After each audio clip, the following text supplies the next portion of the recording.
got here? All right. Let's talk boxing.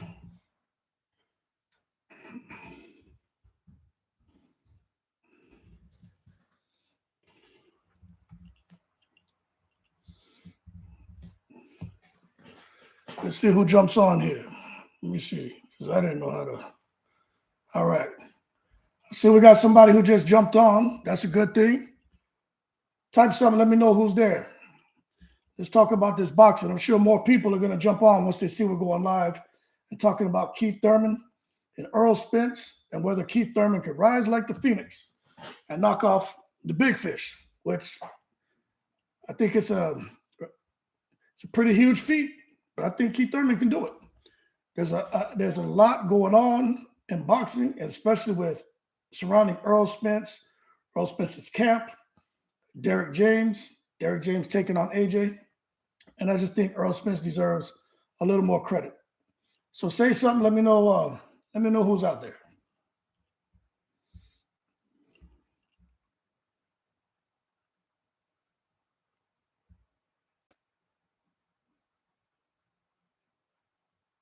Also, let me know what you think when it comes to Keith Thurman and Errol Spence. We got 4 people in the chat. I'm sure this is going to bubble up to a lot more than 4. But say something. Ted Bundy. Keith will get punched in his stomach and go down. There's basically a money grab fight. You know what? We got to be fair about this. Okay, let me close my door because I'm glad you guys are talking about Keith Thurman's body. Hold on one second.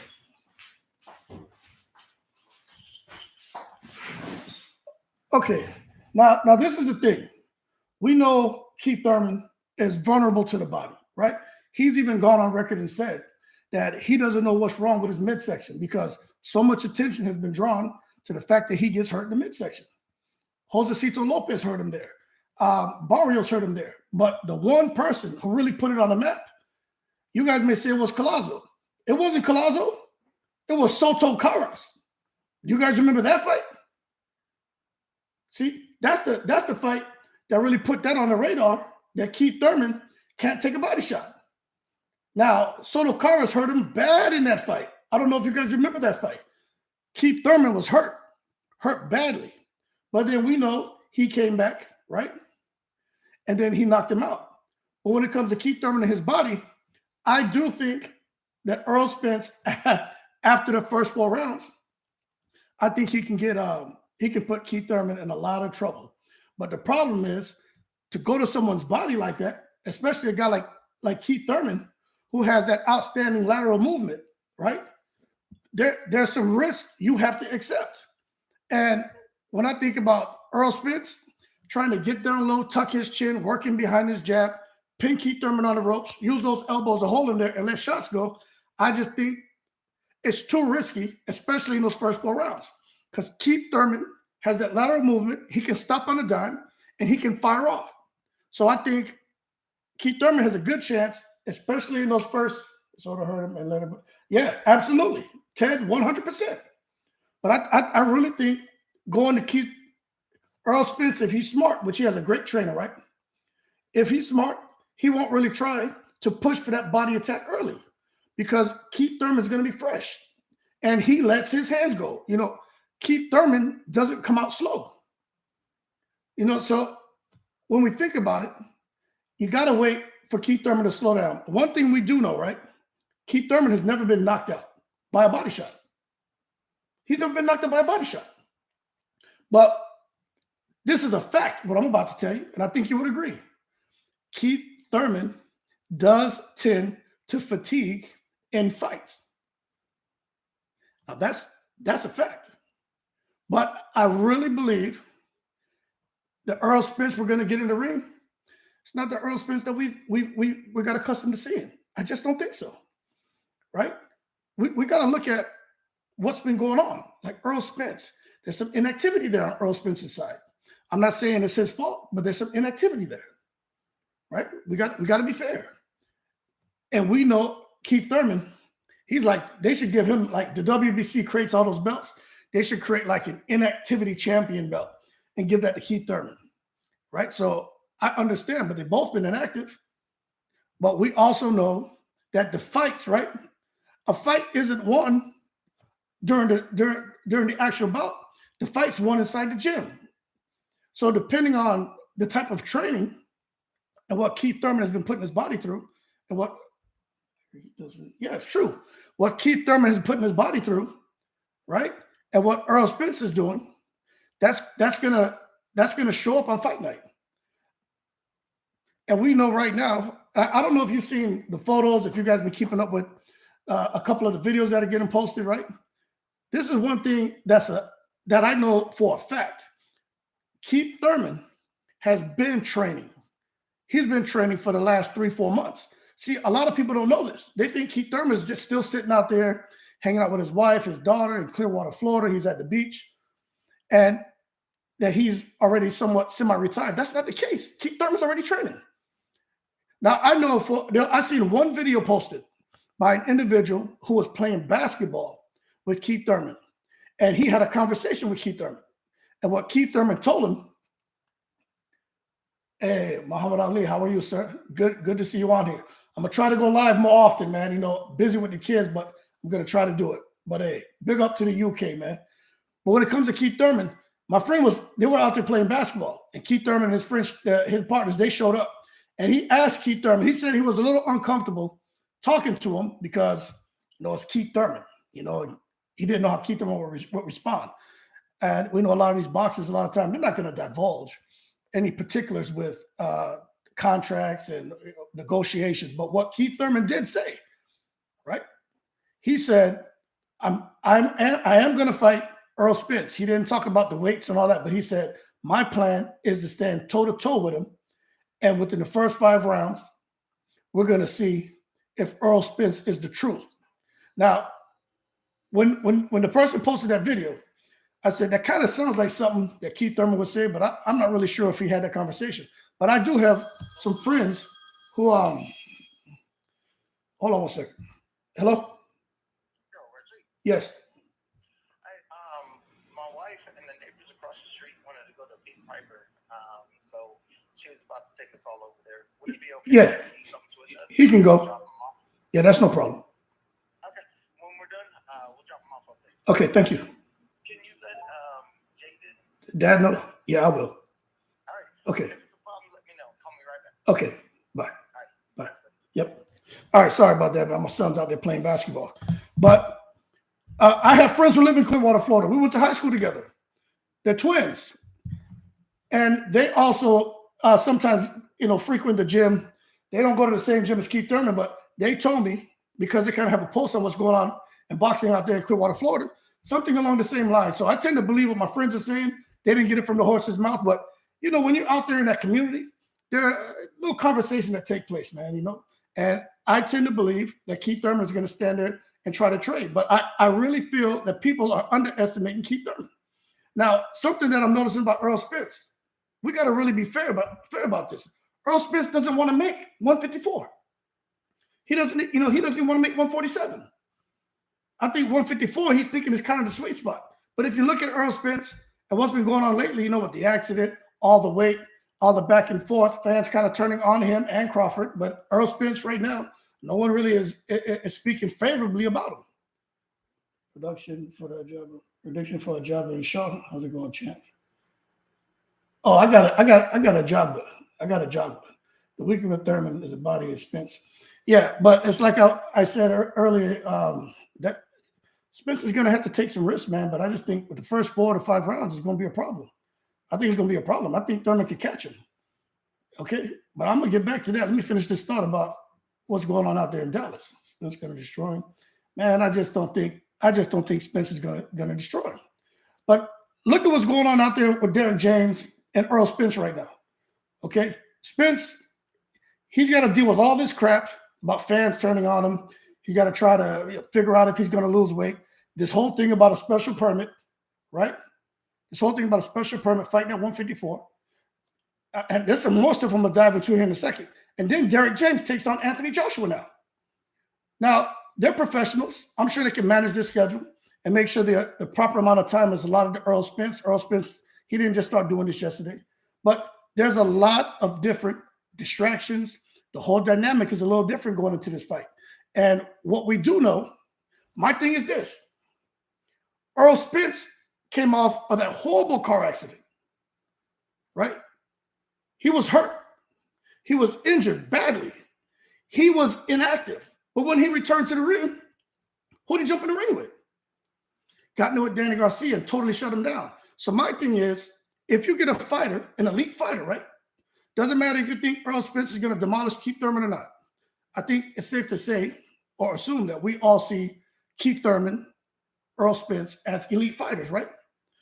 If Errol Spence can have his back against the wall and come out and put on a beyond top-notch performance like what he did against Danny Garcia, why can't Keith Thurman?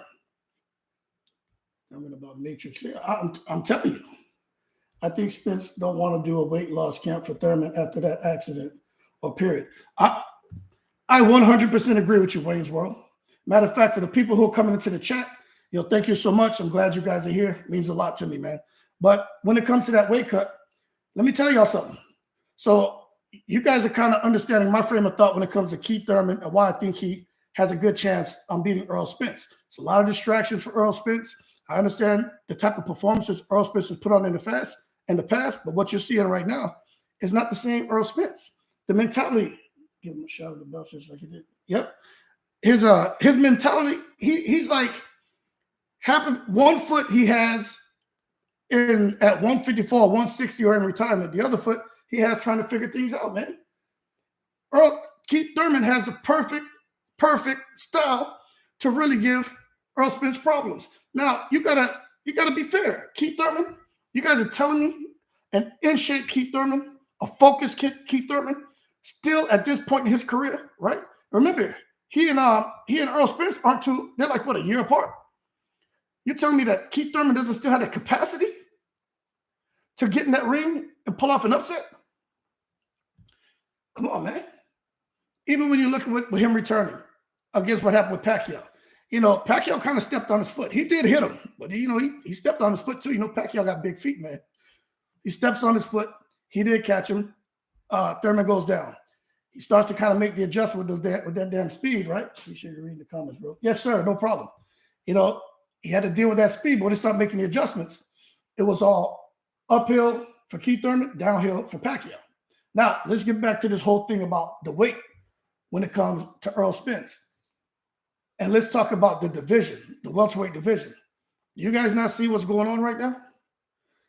This is a fact. When fighters go up in weight, they normally don't come back down. There's a reason why Errol Spence doesn't want to cut that weight to get to 147. Because one, it's like torturing yourself. You guys see the images of Devin Haney when he loses weight, right? Remember, Devin Haney's been losing that weight for a long time. And then when you should see the appearances, man, you was on point until you said Keith Thurman matches up with Earl. Only state gave Earl problems with Sean Porter. Pressure burst pipes. Ted, I agree with you, right? But what I'm saying is that lateral movement is a problem. I'll put it to you this way. Look at what happened with Boots Ennis. Boots Ennis is not Keith Thurman. Keith Thurman, I'll go on record and say, Keith Thurman, to me, based on what we saw this past weekend, he shuts down Boots Ennis. But basically, what you have with Spence and Thurman, right? And don't just get off the chat with what I'm about to say, right? It's damn near the same thing as Boots Ennis and that guy, the Ukrainian fighter, Karen. You got someone who's going to put pressure on you, should be able to cut the ring off, but Boots failed in that. And then you got the guy who's going to pretty much try to avoid all the big shots, use the lateral movement, and let his hands go, right? And that's kind of what you have here. But the difference is you have what I feel a more experienced elite fighters. And Errol Spence, which Boots wasn't able to do, Errol Spence should be able to cut that ring off because he's never failed at doing that before. At the same time, this is why I say you gotta give Keith Thurman some credit. That lateral movement Chuck Hazian was using against Boots, Keith Thurman does that better. The power that Chuck Hazian had in that fight with Boots, which wasn't there to really discourage him, Keith Thurman has that kind of power. Now, you're telling me if Keith Thurman can hit a person on top of the head up here. When he fought Barrios, and that was his last fight, when he fought Barrios, he was just grazing him on the top of his head. Barrios was in the ring dancing salsa. His equilibrium was off. You telling me Errol Spence? Now I know y'all gonna probably get pissed off if you're an Errol Spence fan. Hey, you're telling me that Errol Spence isn't a little bit chinny? Y'all telling me he's not a little bit chinny? Keith's a sucker for body shots. He's coming down one more time for Crawford if he gets that. James, I agree, but y'all telling me that Errol Spence is a little bit chinny? Let's be real. You look at I can't remember the fighter he fought 5 years ago. He hit Spence. Spence was doing what he does, walking him down, coming behind that jab, letting that left hand go. The guy caught him with a hook. Spence didn't see it because Spence tends to tuck his chin, and this is what Spence does. Now, me, I've never been a professional boxer, but I've boxed, right? But I would never ever say that my boxing lens is like a professional fighter. But I've boxed before, and what I will tell you is when you get somebody against the ropes, this is one-on-one stuff. If I have you against the ropes and I'm looking down at the ground, I can see your feet, I can see your position, I know where your head is at. And Spence has a habit of doing that, and he lets his hands go. But he got his butt caught when he fought Porter, when he fought Danny Garcia, and when he fought Yugas. He got hurt several times. Now, Yugas is a great fighter. I just don't know. I think Yugas was being a little bit too nice in that fight. I really do. I think he was being too nice in that fight. But we know if Keith Thurman lands, he's going to land. It's just what happens when he does land. Now, as far as Spence in that weight, let me read before I go on to this next topic. Let me see what you're talking about. He's coming down one more time for Crawford if he gets it. Good, not 154. Okay, I'm going to talk about that. Yugas has better movement than Keith. And for those of you who want to hear me keep talking, I apologize. I want to be considerate and read through the comments so I can address some of those things. Yugas has better movement than Keith. I don't know if I agree with that, man. I don't know if I agree with that. Fight night, Yugas hit Spence clean. Yeah, he did. When EJ don't want them problems with Mayweather, Mayweather didn't want them problems. Stop playing 2007, Thurman Kim Jr. Man, y'all still talk, man. Come on now, man. That Mayweather. Okay, first of all, the rumors about Mayweather and Spence. I'm going to talk about Spence coming down to 147 for Crawford, but listen, the rumors with Mayweather and Spence, the only person, or it's not even a person, the only thing that knows what happened in that gym is the damn fly on the wall. And the fly on the wall doesn't talk. You've heard several people say Errol Spence basically, beat Mayweather down. Mayweather said Errol Spence gave him good work. I left it as that. Errol Spence, when I record, said Mayweather is sharp as hell. He's on point. It's good work. Mayweather is very competitive, right? He spoke positively about him. But then you look at what happens here with Mayweather's his buddy, right, Nate. He comes out and says that Mayweather had basically knocked Errol Spence out during sparring. So my thing is, if we're going to talk about the rumors that Spence knocked out Mayweather or he hurt Mayweather in sparring, then let's talk about the rumors about Mayweather knocking out Spence. Me personally, I'm not sure what happened in there, okay? But I do believe that if those guys are in there letting their hands go, especially in sparring, it's a possibility that somebody did get buzzed, especially when you hear both of them kind of speaking highly of each other, saying it was good work. Now, let's talk about Spence coming down to 154. First of all, I'm going to say this. The sanctioning bodies, they don't want Spence at welterweight no more. The sanctioning bodies don't want Crawford at welterweight. They want them out of there. I truly believe that. Now, when you take a look at all the decisions that are being made or have been made, timeline it. Since last year, I'm talking about 2021, there were all kinds of talks between Spence and Crawford, trying to work out a deal, start talking. The negotiation started back in 2021. Like this isn't an opinion. This is a fact, right? And even before that, there were talks, but Bob Arum dropped the ball. Okay, he went out there and basically he publicly lynched Terrence Crawford and made it damn near impossible for this man to move on to another promotional faction. But at the end of the day, Spence and Crawford really started to get really serious about talks. Yeah, probably in 2021. But then you look what happened. All the welterweights, all the guys who are right on the cusp of becoming contenders, right? They all got sidelined. They all got sidelined because they were all waiting to see what was going to happen with Crawford and with Spence.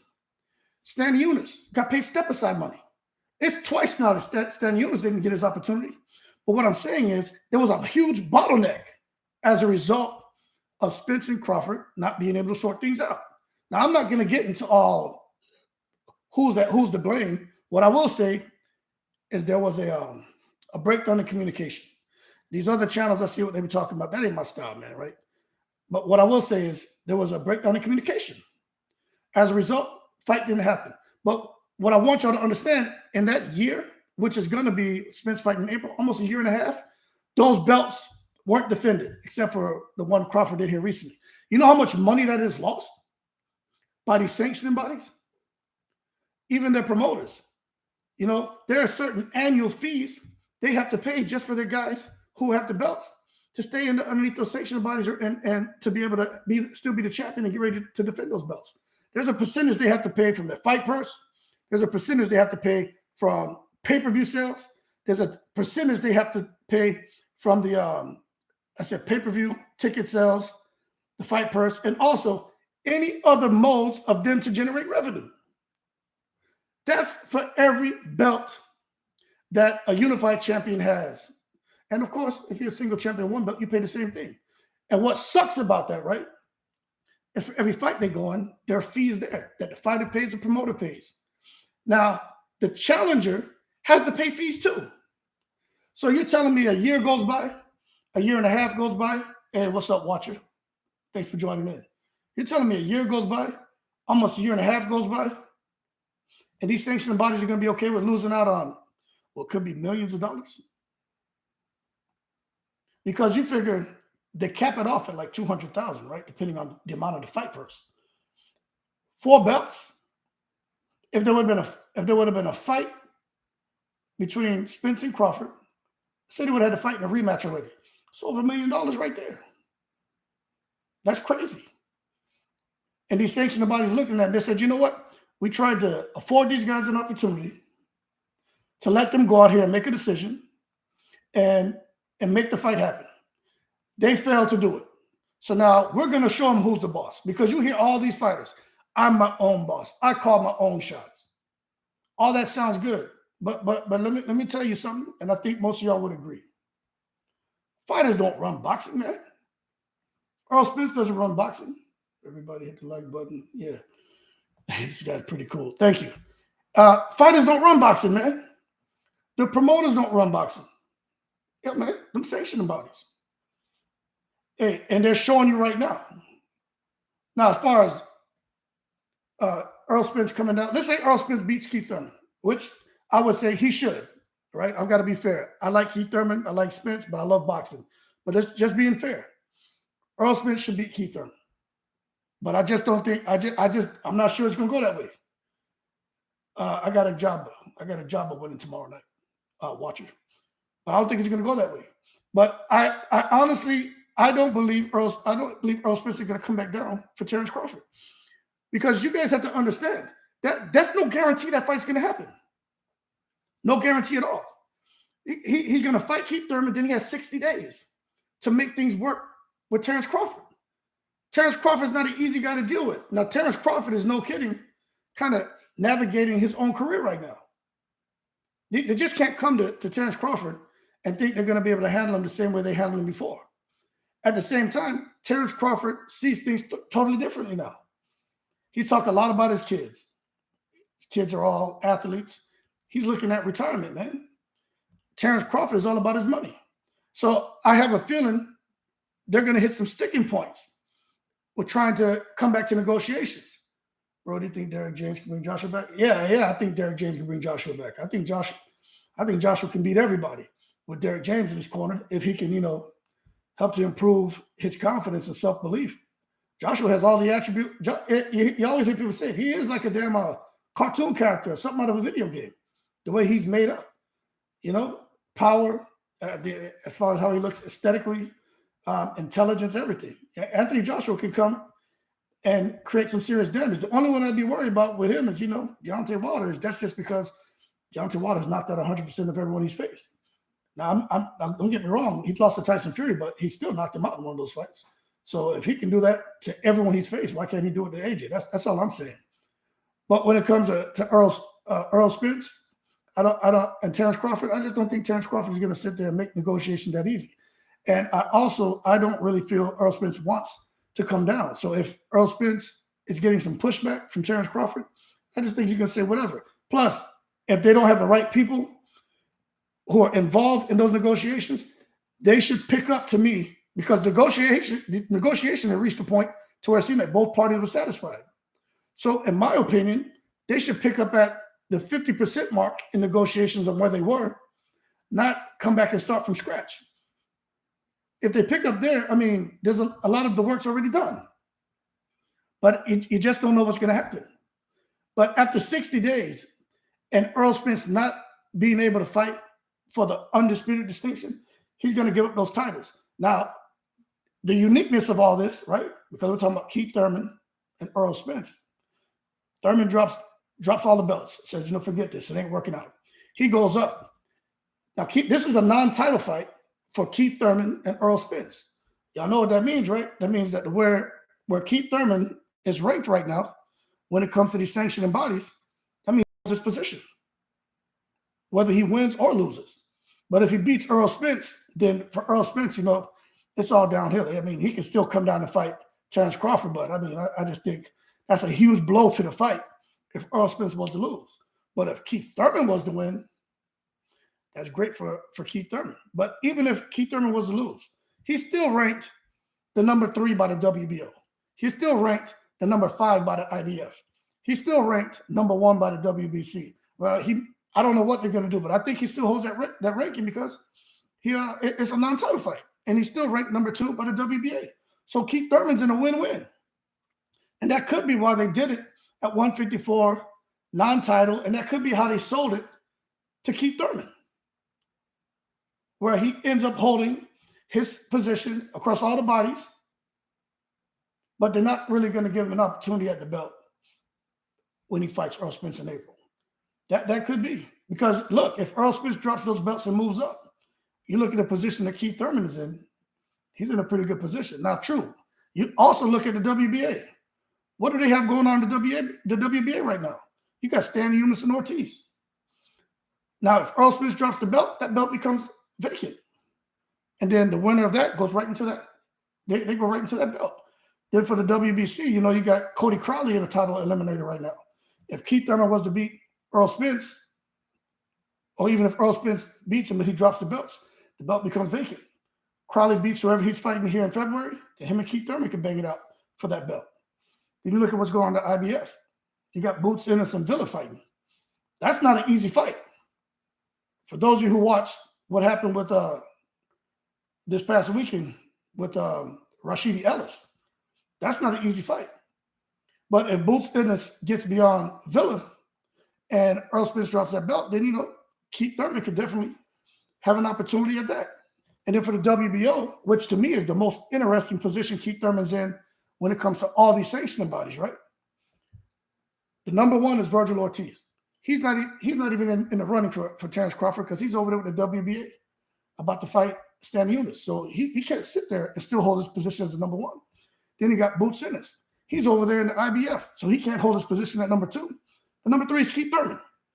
So if Errol Spence decides he doesn't want to drop down to fight and to make the fight with Terrence Crawford, or if he does and Terrence Crawford BS's, the 60 days elapses, they don't get the opportunity, then Terrence Crawford decides he still wants to hang out there, well, then now he's got to look and have the mandatory Keith Thurman.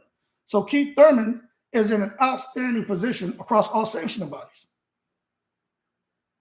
And these sanctioning bodies intentionally postured the fights the way they did. If you look at it, all these fights that have been put into place, Stan Eunice, Ortiz, Crowley, his opponent hasn't been named yet, but Crowley has an opponent being named. That's for the WBC. The IBF, Boots and Villa. And the Terrence Crawford for the WBO, we don't know what he's doing. But if you look, they already have fights in place. And the winner of that, if Spence drops those belts, you better believe they're going to be fighting for that vacant title. I like Thurman, bro, but he couldn't even finish Mario, and Tank 5'6" destroyed him. Mario, you talking about Barrios, man? Yeah, I really think, well, one, I'm going to say this. Tank has a different type of power, all right? Everybody says it. When Crowley, and this is why when people say Tank doesn't stand a chance fighting a true welterweight, I have to say, hold your horses. Let's not take it to the stupid, right? Yo, these fighters are saying Tank hits super hard. Super, super hard. Okay, so I just think I think Tank is special. But at the end of the day, you're right. Tank was able to stop Barrios. But the one thing Tank did is he held his ground. He let his shots go. But he just hits hard. And Thurman did a lot more moving because he got touched to the body. And even when he was starting to stand it, he wasn't really holding his ground the way he should. He was a lot of lateral movement, stopping on the dime and letting his hands go. But yeah, I understand what you're saying, but I just don't think Errol Spence is 100% there mentally. I just don't. I think he has a lot going on, and I just don't think the focus is there. When you start talking about weight, and who's going to want, he already doesn't want to even fight Keith Thurman. He's being forced. So this is the other thing. Nobody's happy right now. Who's that? Danny Garcia's dad always saying, a happy fighter is a dangerous fighter. Nobody's happy. Keith Thurman's not happy. He's not fighting for any titles. I don't care how they persuaded him to take the fight. Errol Spence isn't happy. He's got to fight Keith Thurman. And make sure y'all hit the like button too. I'd appreciate it. He got to fight Keith Thurman. He never wanted to fight him. He doesn't care if it's not for a title. He never wanted to fight him. Terrence Crawford isn't happy. All those fighters who are held in a holding pattern, they're pissed off because they like to fight 3 times a year. Some of them didn't even fight. Some only fought once. So that takes money. That takes food out of their kids' mouth. The sanctioning bodies aren't happy because they didn't make their money. So right now, this fight you're looking at with Keith Thurman and Errol Spence, even the boxing fans aren't happy because the majority, they feel like this fight shouldn't even happen. When you get guys who are going out there asking the boxing fans, I got a small platform. I haven't been doing this long, right? But these guys who've been doing it for a while, and, they throw shit out. Let me watch my lady. They throw stuff out to the wind. They're out there telling people to boycott the fight. Somebody did that, and Errol Spence comes and starts, threatening the guy. If he sees him, he's going to knock him out. Why would you, as a guy with a platform, I only have 1.3K followers, but I would never come out here and say, boycott a damn fight. Now, I truly believe, and maybe it's because I've fought, I've sparred, you know what I mean? I've trained. I know how hard that crap is. I was never fought as a professional, but I was in the military. I traveled around. I did a lot of sparring, a lot of fighting all over the place, man. But I know how hard it is, man. And to come now and just be like, boycott the fight. Look, these guys, they're not getting paid the money they deserve anyway. They're not. People, I did a video about how these promoters pay these fighters kind of on a curve, right? Yo, these guys aren't making the $15 million guarantees like what Cotto was making. Now, I'm not talking about the AJs, the Canelos. Not even Triple G can get that no more, right? They're different. But I'm talking about those guys out here, man, who are elite fighters who got to take a $500,000 guarantee, a $1 million guarantee. That's a joke. And then they want to come now and pay-per-view sales are, I don't know. Some of these guys aren't even getting the 200,000. Maybe they get 250, right? I don't even believe all the numbers, but let's say from pay-per-view they get another 3 million on top of that. 1.5 million tank guarantee. Right, that's joke money. But they sell it to them. Tony, man, I'll tell you what I think, but they sell it to them like they're doing something so great. If you give me a $1 million guarantee, you put another 3 million on top of it because my pay-per-view sales hit, I don't know what the exact figure, but let's say 150,000, right? You're talking about a 300, 400% increase in fight purse. When you look at that on paper, fight purse increased 400%. You look at the impact, that sounds great. But then you take that back a few years of what those other fighters were getting, that's joke money. They were getting 3 times that in their guarantees. Okay? So he just asked me, who is likely the opponent of Spence for the light middleweight title in the future? Man, I honestly don't know, man. But I do think Spence can easily get himself up to 168. He's called out Canelo, so why not Canelo?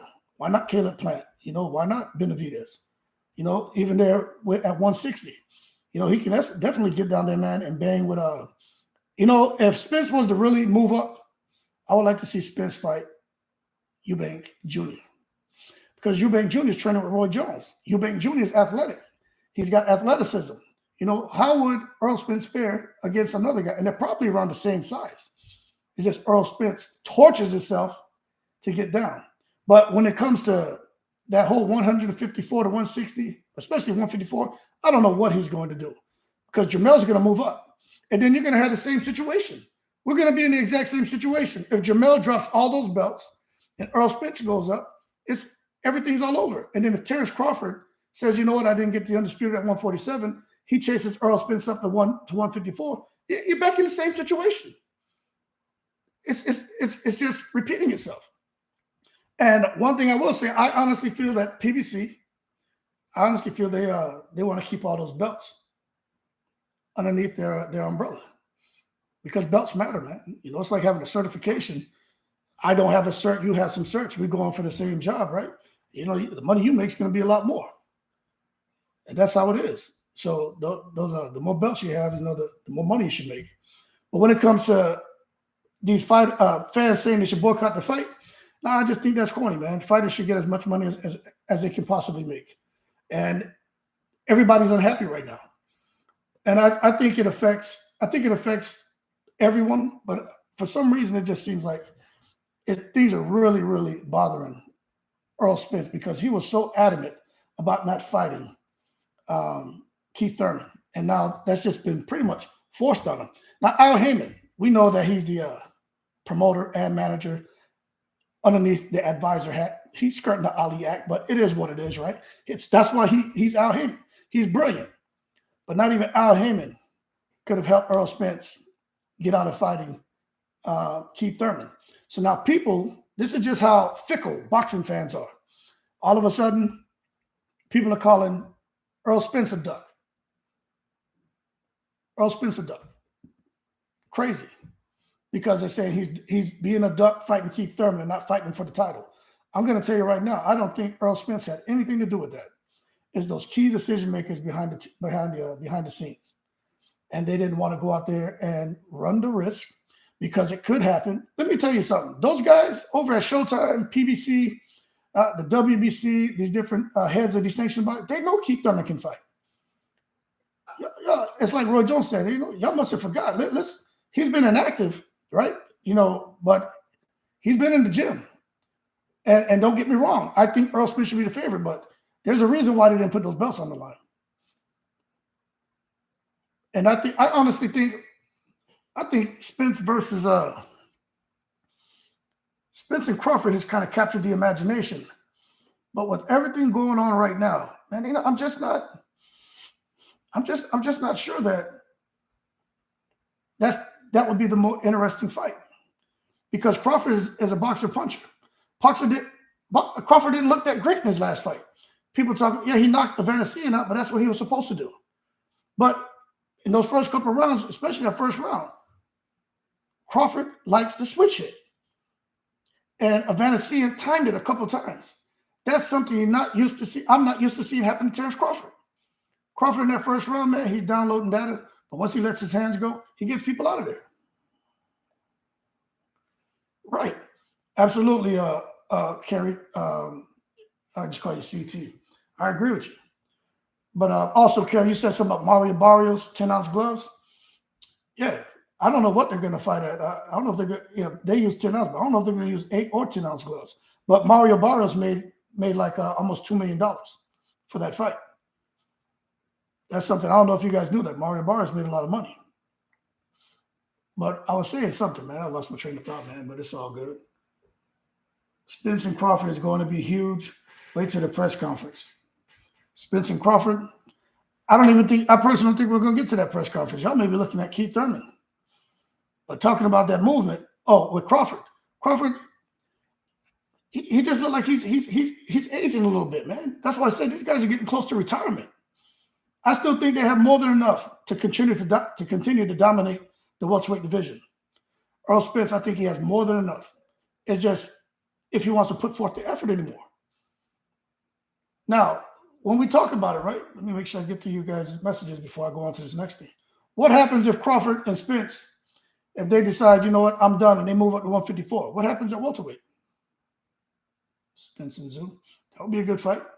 But what happens at welterweight? If Spence and Crawford say, you know what, we're not going to fight each other because Crawford feels that his legacy is already intact, right? Crawford feels, all right, at 135, I did my thing. At 140, I became undisputed. I moved up to 147, won a championship. Errol Spence has been stagnated for the last 12 years at welterweight.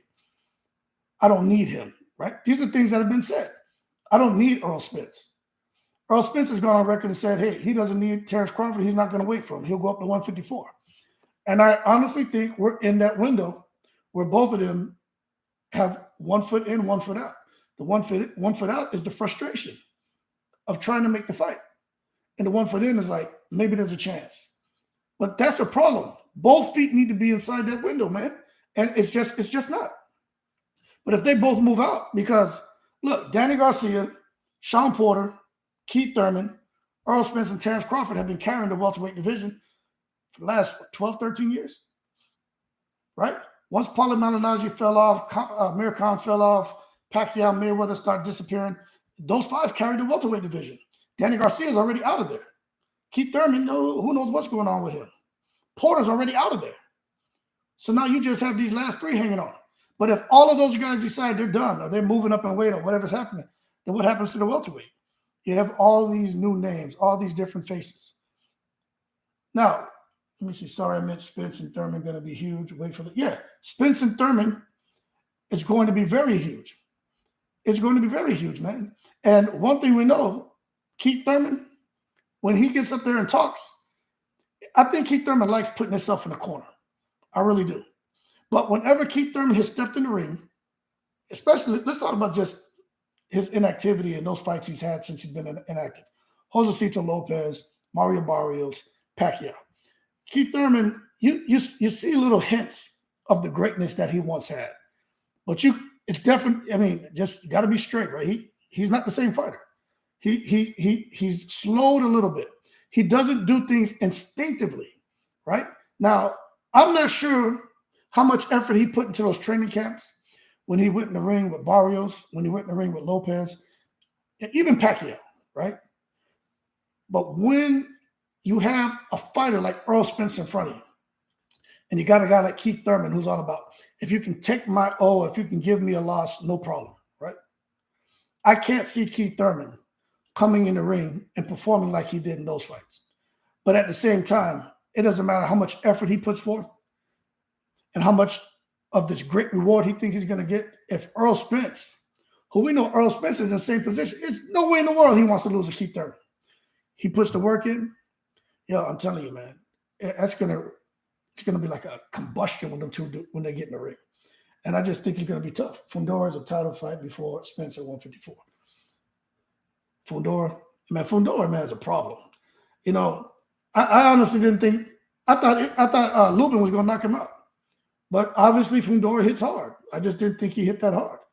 And Fundora's been calling out Errol Spence. Errol Spence may go up there to Fundora, and Spence is stopping Spence. Kevin Knight, you meant to say Thurman stopping Spence or Spence is stopping Thurman? Spence stopping Thurman. Hey man, a lot of people feel that way. They feel like Spence is definitely going to stop Thurman.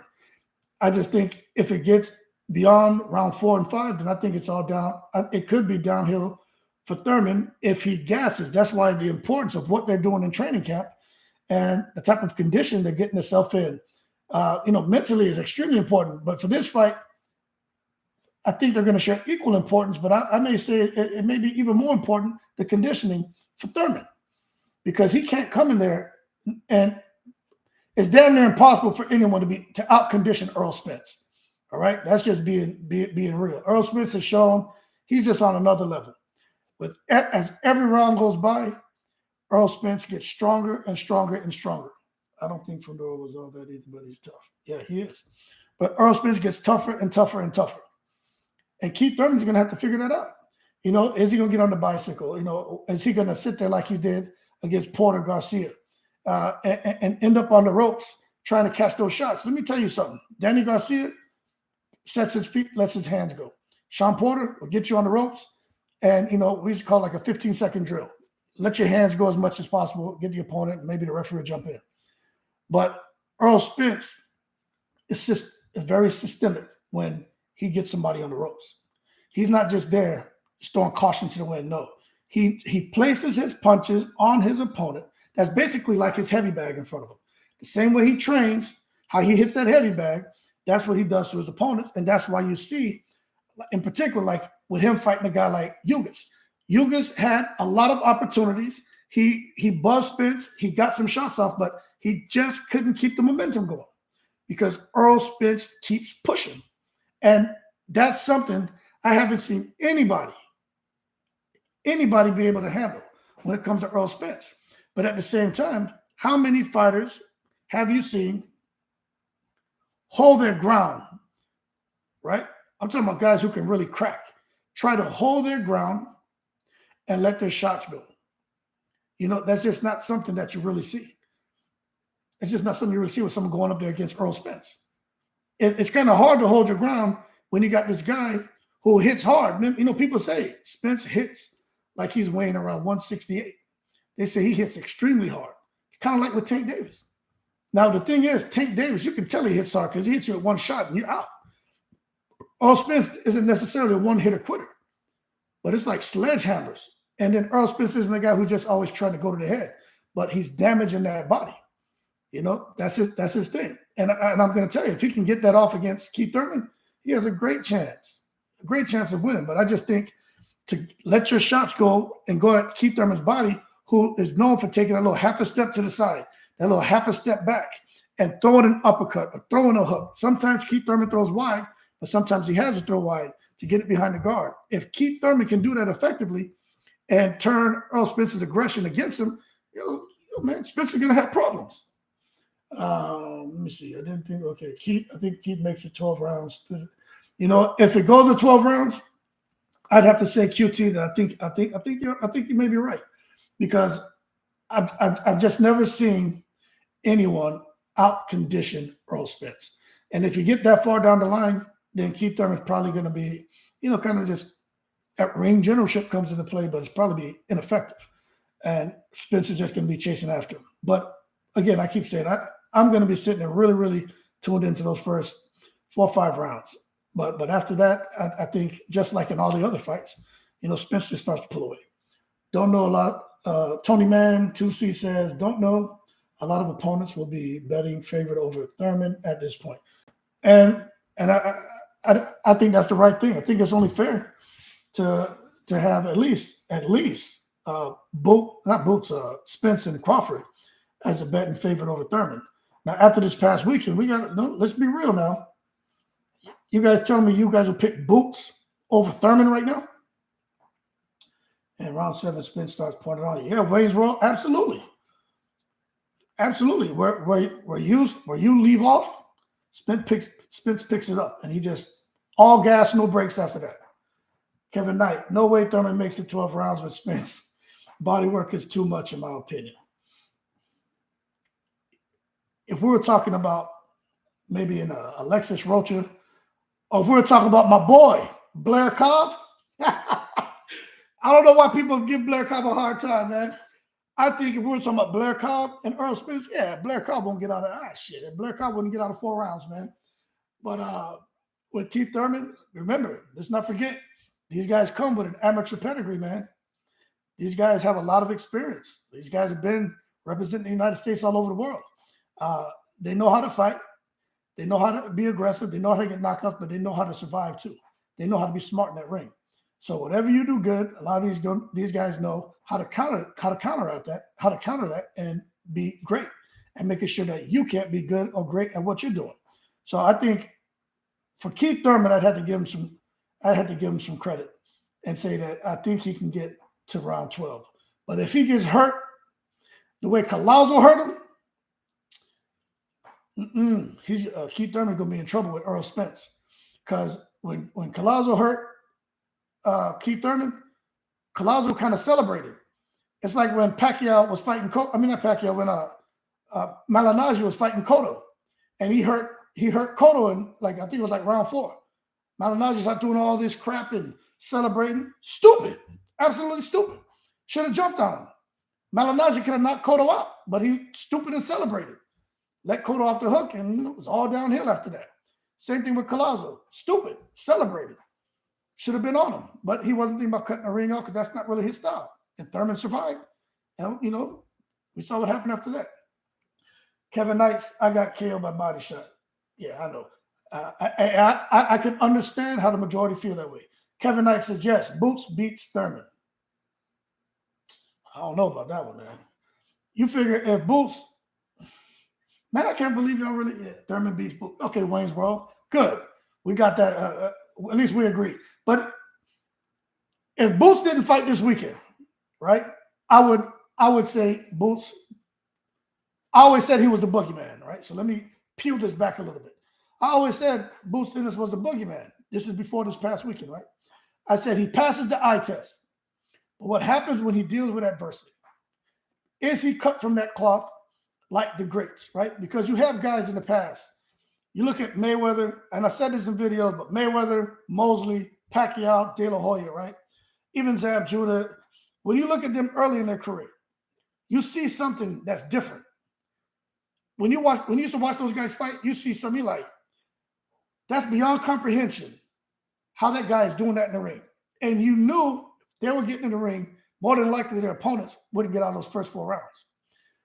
So if I had to bet money on those guys, no problem. I put my money up. But with Boots Ennis, I said, no, I just don't see a special quality in him like I saw with those guys. He's a great fighter, don't get me wrong, but I don't think I never thought he was special.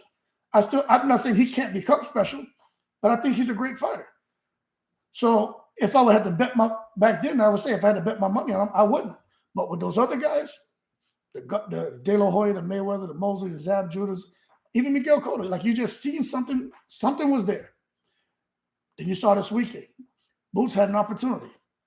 And I get it. Everybody's saying, Boots, it's the opponent, and you can't fault him for that. Look, you got to know how to cut the ring off. And look, that opponent, he was touching Boots up a little bit. He had Boots' head kind of swiveling around, man. Like you're playing tetherball in there in some of those rounds. And I was like, man, Boots can't cut the ring off? Boots doesn't know how to deal with a classic boxer? Now, so when you ask me, Boots beating Thurman? Thurman has that very similar kind of style. He's just more of a power puncher. If that Ukrainian had power, I don't know. I think the Ukrainian would have had a better chance, but he just didn't have the power. But he hit Boots with some clean shots. So I can't even say that Boots has a chin because we haven't really seen him get hit by someone who's got some serious power.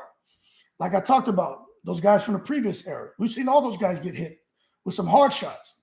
We've seen them all get hurt. And we've seen them all come back and stop their opponents. The thing here with Keith Thurman, we've seen him get hurt. And we've seen him come back and stop his opponents. Errol Spence, we've seen him get hurt. That's what frustrates me. When people say Errol Spence has never been hurt in a fight.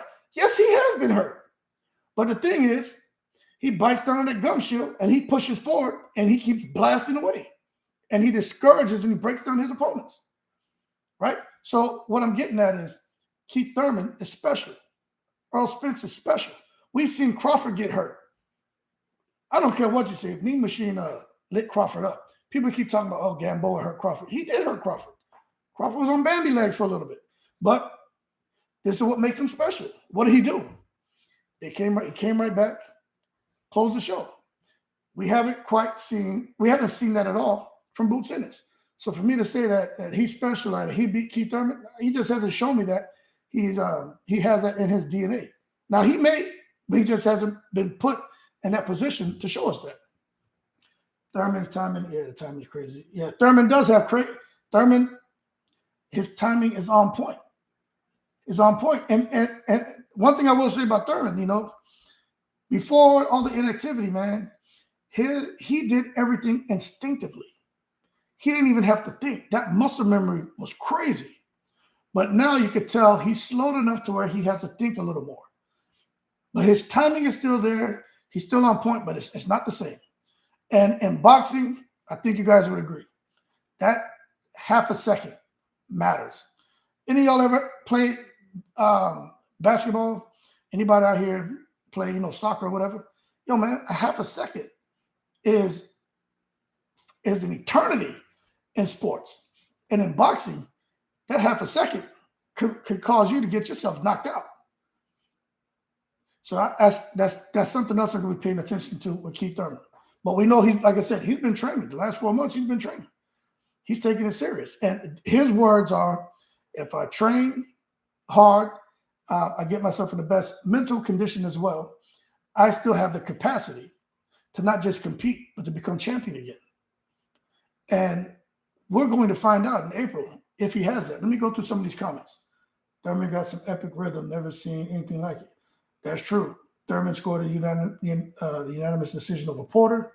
Earl got the speed needed to, Earl got the speed needed for the knockdown. Still, Boots would be betting favorite though. He may be. I think Boots can fix the cutting off in the ring. It's just the way he was missing a lot. Yeah, Boots was looking sloppy. You can't sit there and throw a punch and do a damn 360-degree or pirouette in the ring. Like that's rookie stuff. He should have never made those mistakes. But something else that when it comes to Boots was falling after that fight, he could barely get his words together in the interview. Yeah, because he was embarrassed and he was really thinking a whole lot and worried about what people thought about him. So he wasn't able to articulate his thoughts, man. And he got touched up a little bit. We don't know until they face resistance. Absolutely. But what was I about to tell you, man? We were talking about Boots and Boots. Boots was doing something in the ring. I don't know if you guys noticed it. Did y'all see when Boots was talking to people outside the ring? You know what that showed me? You know what it reminded me of? And then he was kind of being a little flamboyant in the ring and doing some stuff he normally doesn't do. You know who else?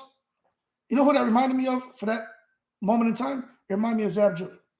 You remember Zab Judah was fighting Mayweather and he was getting touched up? Same way Boots, although Boots was winning, don't get me wrong, he was winning the rounds, but he was getting touched. He was embarrassed. He didn't like it. Because remember, Boots came to the fight in a red Lamborghini truck. He had all this bling bling on, right? He's coming in there with a fresh haircut, Beijing down. So that was his time to shine. And he failed the test. So he's in the ring now, and he knows all the lights are on him. Right? And then he's getting touched up. All of a sudden, what? He shows that he's not the professional, consummate boxer that I thought he was, and he shows he lacks discipline. What? It's like Zab Judah when he's getting touched up by Mayweather. What's this? What's this shit? What's that? Someone in the comments tell me, what's this? What's that going to do for you in the ring? What's talking to people outside the ring going to do? You know what? I liken that to a guy who's playing basketball, and he's doing all these fancy moves, but he can't score. He looks good missing, right? And then a lot of people will still talk about, man, did you see that move he made? Did you see that what he did? But the guy has no points. Game's over, no points. Same thing in boxing when a guy is doing all this crap and all this crap and doing all this bull crap. Yeah, you see what he was doing? Yeah, but he's getting hit. So all that flamboyant stuff, Miguel Cotto never did that. Okay? These guys, Mayweather, he would talk outside the ring every now and then, but look at the distance he had between his opponent. Mayweather be about damn half a mile away, so you couldn't even touch him. So what I'm getting at is, for Boots Ennis, he has to show some growth, man. You got to show some growth. And I think he can get there. But I will tell you this. He's already a champion now. You know they got all these damn belts. He just picked up a belt.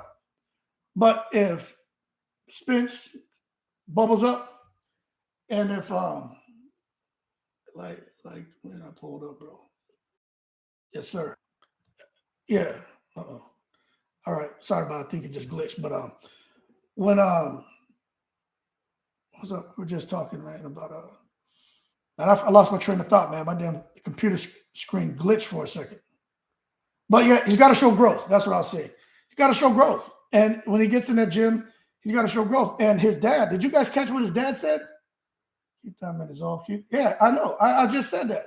Keith Thurman isn't too far from Errol Spence, and he's younger than Terrence Crawford. But did y'all catch what Boots' dad said? about the guy Karen Chikadzian saying he doesn't know what was in the system. Thank you, Bully Block, for the contribution, man. It means a lot to me.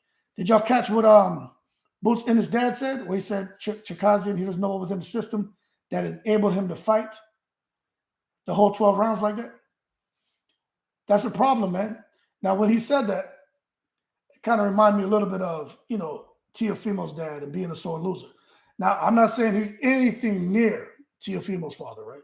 But I'm just saying, when you hear guys start making those excuses, right? That's a problem. And sometimes there got to be some accountability. Just sit back and say, hey, there's some things we could have did better. The opponent, he was just a good fighter. But Boots won the fight. But, there's some things he could have done better. Let me read the comments, right?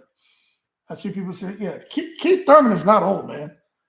He's been fighting for a long time. Keith Thurman's young, 34, man. He got a couple more years if he wants to, but I think he's just going to – I don't know what Keith is going to do, but if he beats Errol Spence, I think that's going to give him the motivation to keep pushing. Bud is older than Thurman. Yeah. Bud's 36? Man, Bud coming like Hopkins now. Do you pick Tony Mantucci says, do you pick Virgil Ortiz over Boots? Hell no, man. Virgil Ortiz is a problem. And I'm going to tell you why Virgil Ortiz is a problem for anyone. Y'all saw he stopped Mean Machine, right? Let me tell you, Mean Machine hits hard. Very hard. I watched several videos. Robert Garcia talking about Mean Machine, different fighters talking about Mean Machine. Mean Machine hits hard. Y'all remember, Mean Machine knocked Crawford down. But again, Crawford's special. You saw what he did. He came back and stopped him. But Virgil Ortiz, he's just tough, man. He hits hard. There's a reason why he has those knockouts. So Virgil Ortiz and Stanley Eunice, right? That fight's coming up. Let me tell you, someone's going to the hospital, right? And I think Amanda Stanley Eunice is the one going to the hospital. I like Stanley Eunice, one of my favorite fighters, but Ortiz is it's a whole nother level. The only thing that concerns me about Ortiz is the fact that, I don't know, what was it, 8 months ago, 9 months ago, he had to pull out of a fight because of some medical condition. When things like that start happening, man, you got to pay attention. Got to pay attention. That's not good. Okay? You pick up, let's see. Adelson Pires, my boy, he's always posting comments in my videos. Nag Boots beat Ortiz because, to me, Ortiz's defense is suspect. Ortiz gets hit. He does. But this is the thing. Boots can get hit too. Now, the problem is, and this isn't my opinion, Boots said he likes to get hit. He likes to get in there and have a tear-up. He likes to go to war. That's stupid. So if that's his mentality, and he's fought that way for so long, right? He gets into a fight with a guy like Virgil Ortiz. He's not going to all of a sudden come and try to box him. That's just not going to happen. Tank Davis fought Pitbull Cruz. Tank ended up boxing because he hurt his hand. If he wouldn't have hurt his hand, he would have stayed there and held his ground. And then who knows what would have happened. Maybe he would have knocked Pitbull Cruz out. Maybe Pitbull Cruz would have knocked him out. Boots Ennis. He come in here to fight Virgil Ortiz. He's going to hold his ground. He hurt his hand. Maybe he'll try to box. And then maybe he'll get to the finish line. I don't know. But if he comes and try to hold his ground and fight a fight against somebody where that's really their game, I just think that's a recipe for disaster. But yeah, I got Virgil Ortiz beating Boots Ennis. I got Virgil Ortiz beating Amanda Stanley Eunice. I think a boxer puncher beats Ortiz. Terrence Crawford would easily outbox him, and then around the mid-rounds really start to pick it up and probably stop him. I think Ortiz has a better shot against Errol Spence than Terrence Crawford. And I think Keith Thurman may beat Virgil Ortiz because Keith Thurman ain't just going to stand there and let this guy just unload on him like that. QT says, yeah, Bozy wild for that excuse. And he said he don't watch film. That's a fail, man. You don't watch the film? Come on, man. You're going to a test. You're not going to study? Come on, man. That's crazy. So I bet you they'll be watching film from now on. Yeah, he was running. 32 was old for boxing in the 70s, mid-90s. Yeah, it was. It was. Kevin Knight, KO Kevin a lot harder when you level up. That's true. That's true. You're fighting against guys, man. Even if you're not fighting against a bigger opponent, with experience, man, you're fighting against that experience. You can't teach experience. You got to live it, man. And these fighters realize that when they step up with someone who's more experienced. Now, a good example is this past weekend, since a lot of us, because I can pull stuff from back, 20 years ago. I don't want to do that. Let's just talk about this past weekend. Rashidi Ellis. He was supposed to be the guy to beat Boots, the guy to beat Thurman, the guy to beat Crawford, the guy to beat Spence. Look at what happened. Inexperience, man. Got in there with a guy who's probably a bit more experienced. You don't have to have more professional fights to have more experience. He got in there with somebody. The guy wasn't doing anything super, anything outstanding. He was just keeping it simple, fighting his fight, and he started getting to Rashidi. Rashidi just wasn't as conditioned as the other guy, and he got touched, and he got, and it is what happened. So I think, you just can't teach experience. But when these guys move up, it's hard to get those knockouts because it's just the experience factor. Let me see. Yeah, Pyre says again, guys are fighting once a year. That's it. That's like, yeah, once a year is horrible. You look at, Jamal Charlo, Gary Russell. That's crazy. How are you going to be a champion or be a boxer? You only fight once a year. They got a guy at heavyweight. I don't know if y'all know who that is, right? Ricardo Torres. I know we're jumping all over the place now. I'm just going through the comments. But he fought like 5 or 6 times, like within like an 8-month period, I think like a 10-month period last year. So these welterweights, especially these guys, they need to be active. They need to be fighting. You look at what's going on with Terrence Crawford right now. He's over there with BLK Prime. He may get those 3 to 4 fights a year that he wants. But I don't know. Coming back in the middle of in April, and if he gets in there with Spence, he may only fight twice. But yeah, once a year is just not enough. It's just not enough. But you know what? Something else I realized when it comes to these, not just the welterweights, a lot of these guys, they have opportunities to fight. But the problem is some of these slots that they want to be the main event. You figure you got a fighter, right? The active fighters are the backbone to boxing. The active fighters are carrying boxing. The inactive fighter isn't being seen. The people in the public forget about him. When's the last time you seen Jamal Charlo? But this is the problem. What do, right? You have an active fighter. He's fighting 2-3 times a year. Now you got the inactive guy who's been out 18 months. There's an opportunity for a main event slot. You want this guy to be the main event. You got to pick somebody. The guy who's been active, the backbone of boxing, making sure your promotional outfit is able to make money and put on events, right? You're not going to give him the slot because he doesn't have a belt. So you take the inactive fighter and you put him in that position. Talk about morale degradation. Talk about turmoil. Horrible.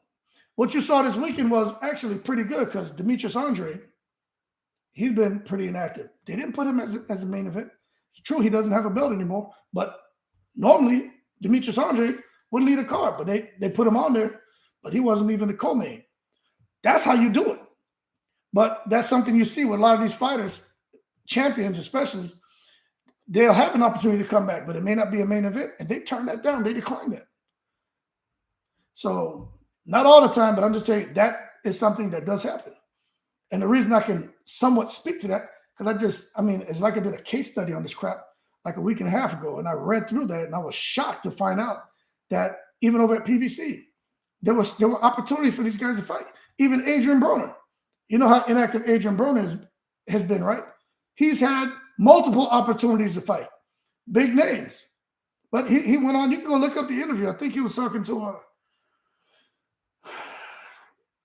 I can't remember who the hell he talked to. It wasn't that thing with the guy, Custer. It was someone else. But what he was saying essentially is he could have fought. He could have been fighting. But PBC wanted to put him in there with killers because Adrian Broner wanted big money. He wanted big money. Right? But they were like, nah, we're not going to give you that. But if you want that kind of money, okay, no problem. You got to fight this killer right here.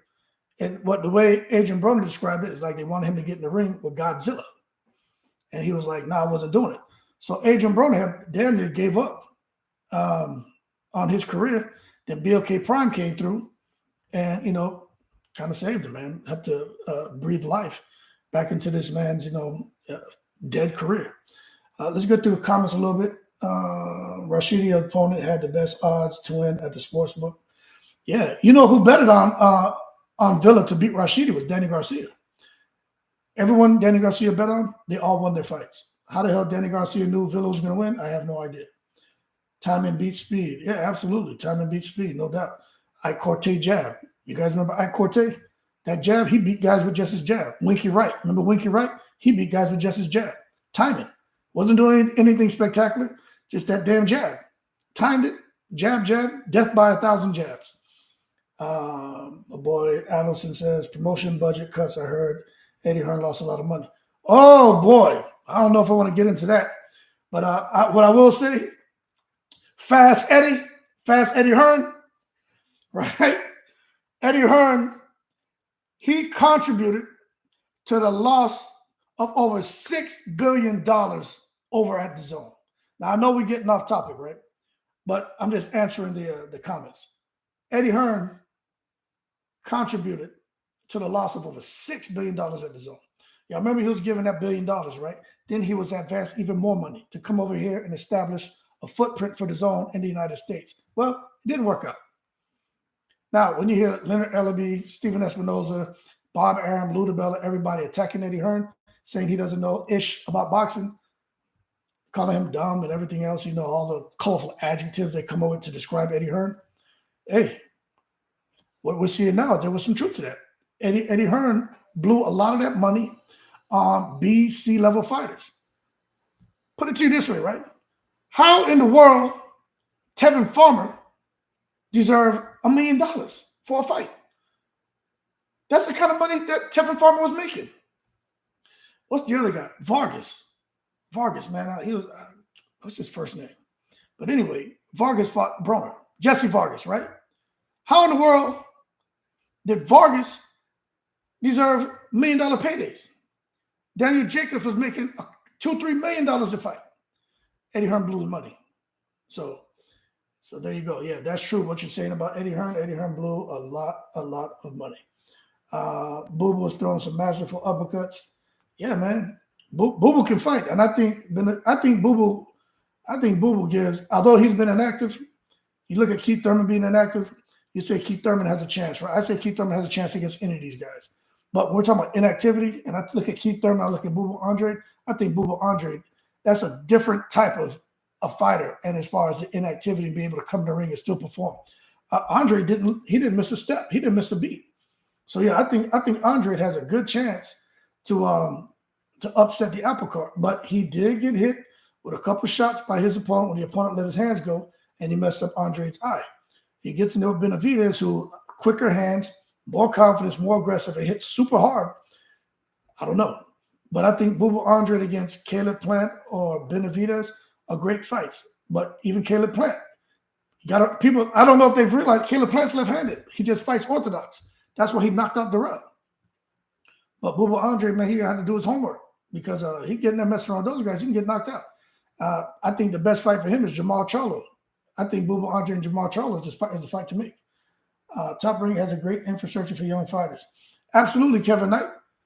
It doesn't matter what a person says about Top Rank, about PBC, even Lou DiBella and what the hell he has going on. Even Pro Bellum, Schaefer and those guys. Top Rank has been around for a long time. They know what they're doing. They're not going to pay those fighters any money, but they'll get them some exposure. That's where you go as your kind of springboard to bigger and better things. So I think if it was me, man, I think all these young fighters should cut their teeth over there at Top Rank because they just seem to have a recipe for, I would say, success. But at some point, you need to kind of spread your wings and go on and do something different. Kevin Knight says, Broner did not fight tough guys over and over. Every fighter needs a tune-up. You can't fight killers every time out unless you fight 1 time per year. Yeah, that's why they'll have the mandatory. Then you get a voluntary defense. You know what I'm saying? That's why. You know what I'm saying? That's what that is. And Broner, when Broner was coming up, Broner was fighting guys who were in the top 10, top 15. And then when he really started making a name for himself, start winning titles, then, he fought his defense and did what he had to. But Broner was also being advised with Al Heyman, and he was very fortunate to be one of the first, after Floyd, really to come over with Al Heyman and to be strategically guided throughout his career. That's how come Broner was able to go up to the different four different weight divisions, pick and choose his opponents, but he picked up belts. That's why he going down the history books. I can't remember. I think he's like the youngest ever 4-division champion or something like that. But yeah, no, he didn't. But we saw what happened is when he got up there, right? He was feeling good about himself because Broner was a talented fighter. He got into it with Maidana, and we know what happened in the ring with Maidana. But the thing, to Broner's credit, he broke Maidana's jaw. I think Maidana broke Broner's jaw, and Maidana said Broner's the hardest punch he's ever faced. And even Floyd Mayweather's buddy, Nate Jones, said that Broner's the most athletic and the strongest person, if we're just talking about pound for pound, that he's ever met. Let me see. Boo, Top Rank. Yeah, Top Rank has some good young fighters. They do. I don't think Keyshawn Davis goes very far. Broner did not fight tough guys. Eddie gave Mikey a retirement check. Yes, he did. Mikey got a big fat retirement check. But he's talking about coming back. I don't know if y'all heard that. Hearn can't really break into the U.S. It's his problem. Yeah, he can't. He's burnt bridges. This is the thing when you talk about relationships, man. You can't be out here burning bridges and think somebody wants to help you. Every promoter who has some sort of success here stateside, right? Every single promoter, Eddie Hearn has basically attacked him, and violated him verbally. So no, nobody wants to see him win over here. Eddie Hearn has hurt himself. And this is the thing. He didn't build Matchroom. His dad did. And his dad handed him a successful operation, and Eddie Hearn has done nothing but, kind of tear that down. A good example of what he did recently. Now, someone said Conor Benn is supposed to be fighting Terrence Crawford. I meant to come back to that in the comments. Terrence Crawford and Conor Benn, let me tell you something, right? First, let me finish this. Eddie Hearn, that whole thing with Conor Benn, complete madness, man. You know the man was cheating, and you're going to sit here now and think Conor Benn still belongs in the WBO rankings and should get a shot at Errol Spence or Crawford or someone like so. But we know how boxing works, and there's a chance Conor Benn could still be in the mix because he's training again, and Eddie Hearn saying he's returning. Now, one thing I do know for a fact is I can see Terrence Crawford, right? I can see Terrence Crawford deciding after he gets through his mandatory to go on out here and maybe fight a Conor Benn for big money or Pacquiao. I think Crawford's going to fight after his mandatory. If him and Errol Spence can't make it work, I think Crawford will either go and fight Pacquiao, but he could fight Conor Benn. I just don't see that. Like, who wants to deal with a drug cheat? You know what I'm saying? I just don't see that. Plus, remember, Conor Benn was ranked, I think, number 3 or 4 in the WBO. He's out of there. The WBO dropped him from the rankings. So I just don't see Terrence Crawford choosing to go fight Conor Benn unless he gets a voluntary defense and he goes out there to snatch up that easy money. But 3 weeks ago, before they updated the rankings, yeah, Conor Benn was still there in the WBO. Yeah, no doubt. And I'll tell you this, right? Conor Benn, sky was the limit for him. He messed himself up, man. That whole thing about fertility pills. Man, you just don't end up with no damn fertility pills in your system. I mean, I don't know. Maybe they find some creatine in your system. Maybe they find a little bit of weed. Maybe they find something, right? But not no damn fertility pills. I mean, come on, man. That's crazy. I don't care what he says. That's BS. And then there was the second sample taken weeks apart, and he still tested positive. So come on, man. But hey, remember what I'm saying with Terrence Crawford. If Spence beats Thurman, right? But even if he loses to Thurman, Spence may still try to come down and make that fight. Now, there was somebody saying, there's no way in the world if Spence was to lose to Thurman, there's no way in the world that he would move down and fight. We've never seen a fighter who lost a fight against someone, but the titles weren't on the line, move back down to the weight division and fight. To that, I got to say, hold your horses, man. You just saw that with Amanda Serrano and Katie Taylor. Okay? Amanda Serrano was undisputed at, I think, 1 or 2 weight divisions below the weight that she fought Katie Taylor. She lost, which some people think she won. But she went back down. She defended her belts. Matter of fact, she's about to fight again. So her career continued to bubble. But the thing is, Amanda Serrano's not on the radar like Errol Spence is. Okay? So Errol Spence is unified, right? He's in a non-title fight, but he has 3 belts. Amanda Serrano was undisputed. But none of her titles were on the line. She was battling for undisputed against Katie Taylor at a higher weight. Now, when you look at what's going on here with Errol Spence, he can't just lose like Katie Taylor and then become invisible. Because he's on the radar, man. Everybody wants to see what's going on with Errol Spence. And I don't care what anyone says. He loses to Keith Thurman. That fight with him and Crawford, man, I just don't see people wanting to see it. It'll be kind of like Deontay Wilder losing to Tyson Fury and AJ losing to Usyk, and then saying, okay, let's make the Wilder AJ fight. Yeah, we'll watch it because we're diehard boxing fans. But to get the casuals involved and get those people outside of boxing excited about it, they're not going to want to, hey, man, they're not going to want to watch it. So I think right now there's a lot on the line for Errol Spence, man. It is. Keith Thurman's in a win-win, man. Nobody expects him to win anyway. So if he comes and he loses, he doesn't win, then whatever. They say, Errol Spence was elite. Keith Thurman is 1 foot out the door. And then Keith Thurman keeps his position in all the damn sanctioning bodies anyway, because it's non-title. Okay? And then Keith Thurman, later this year, goes into a title fight somewhere. So he probably could be going there with Crawford. And Crawford, we just don't know what's going to happen. But Crawford and Spence, man, let me tell you, that people are getting excited. I'm telling you, man, if Keith Thurman if he beats Spence, people are going to be sour. But even if Spence beats Thurman, come on, be real, man. 60 days. You guys noticed, they didn't give them 90 days. They gave them 60 days. Now, let's just look at the 60-day window that they gave Spence and Crawford to negotiate. How out of the 60 days, right? Let's say that's 8 weeks. Okay, 8 weeks, right? How many of those weeks you think are going to get wasted with waiting for someone to respond? Now, I don't know how many of you guys have actually had to deal with situations where you're trying to work contracts and you have so many different stakeholders involved in the process and you're waiting for people to respond to you, right? And you're trying to push communication. But you can't force anyone to respond to you. It doesn't matter if you email them, if you send a fax, if you text them, if you make a phone call. If they choose not to respond to you, you're in a holding pattern. So when we talk about those 8 weeks, I say 4 of those weeks are gone off the top to communication issues. Now, if you disagree, you say something because I don't know it all. But I'm just telling you from my experience. I don't know if y'all see back then, man. I was 25 years in the military, man, at the highest level, right?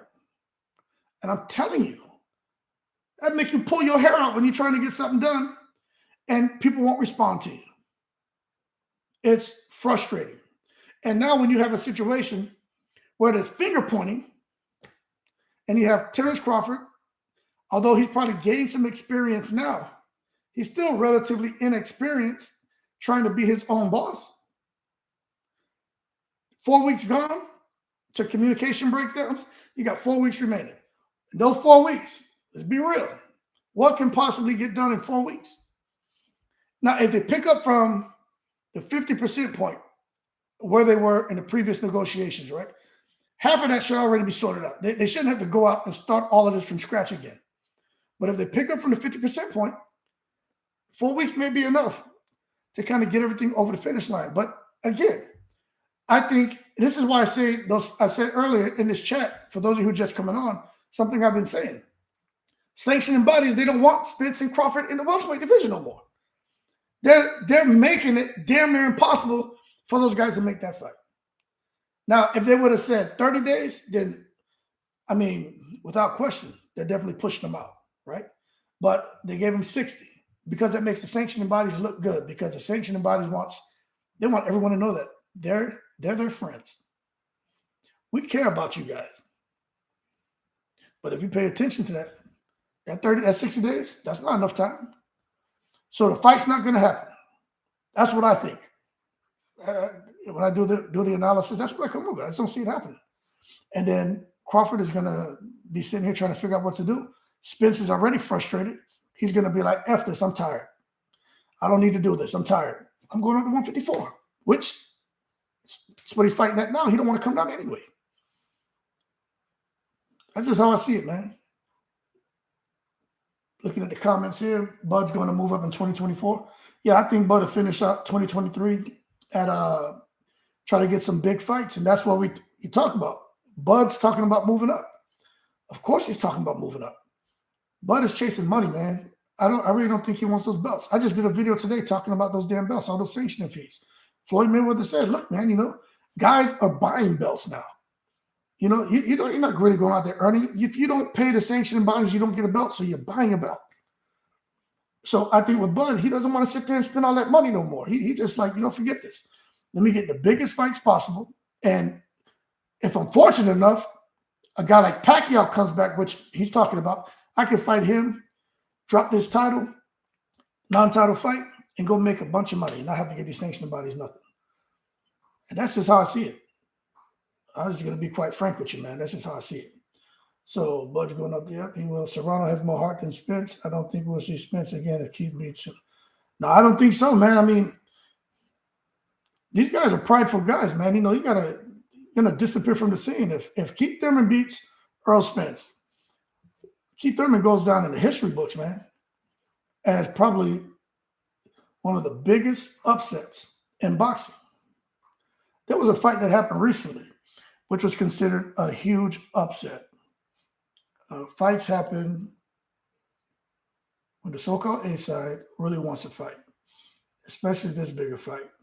I believe Bud takes a fair deal to fight Spence.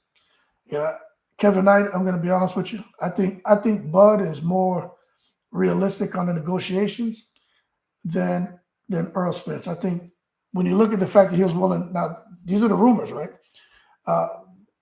Although people give Bud a hard time for walking away, but as my understanding, Bud was looking at taking like a 65-35 split.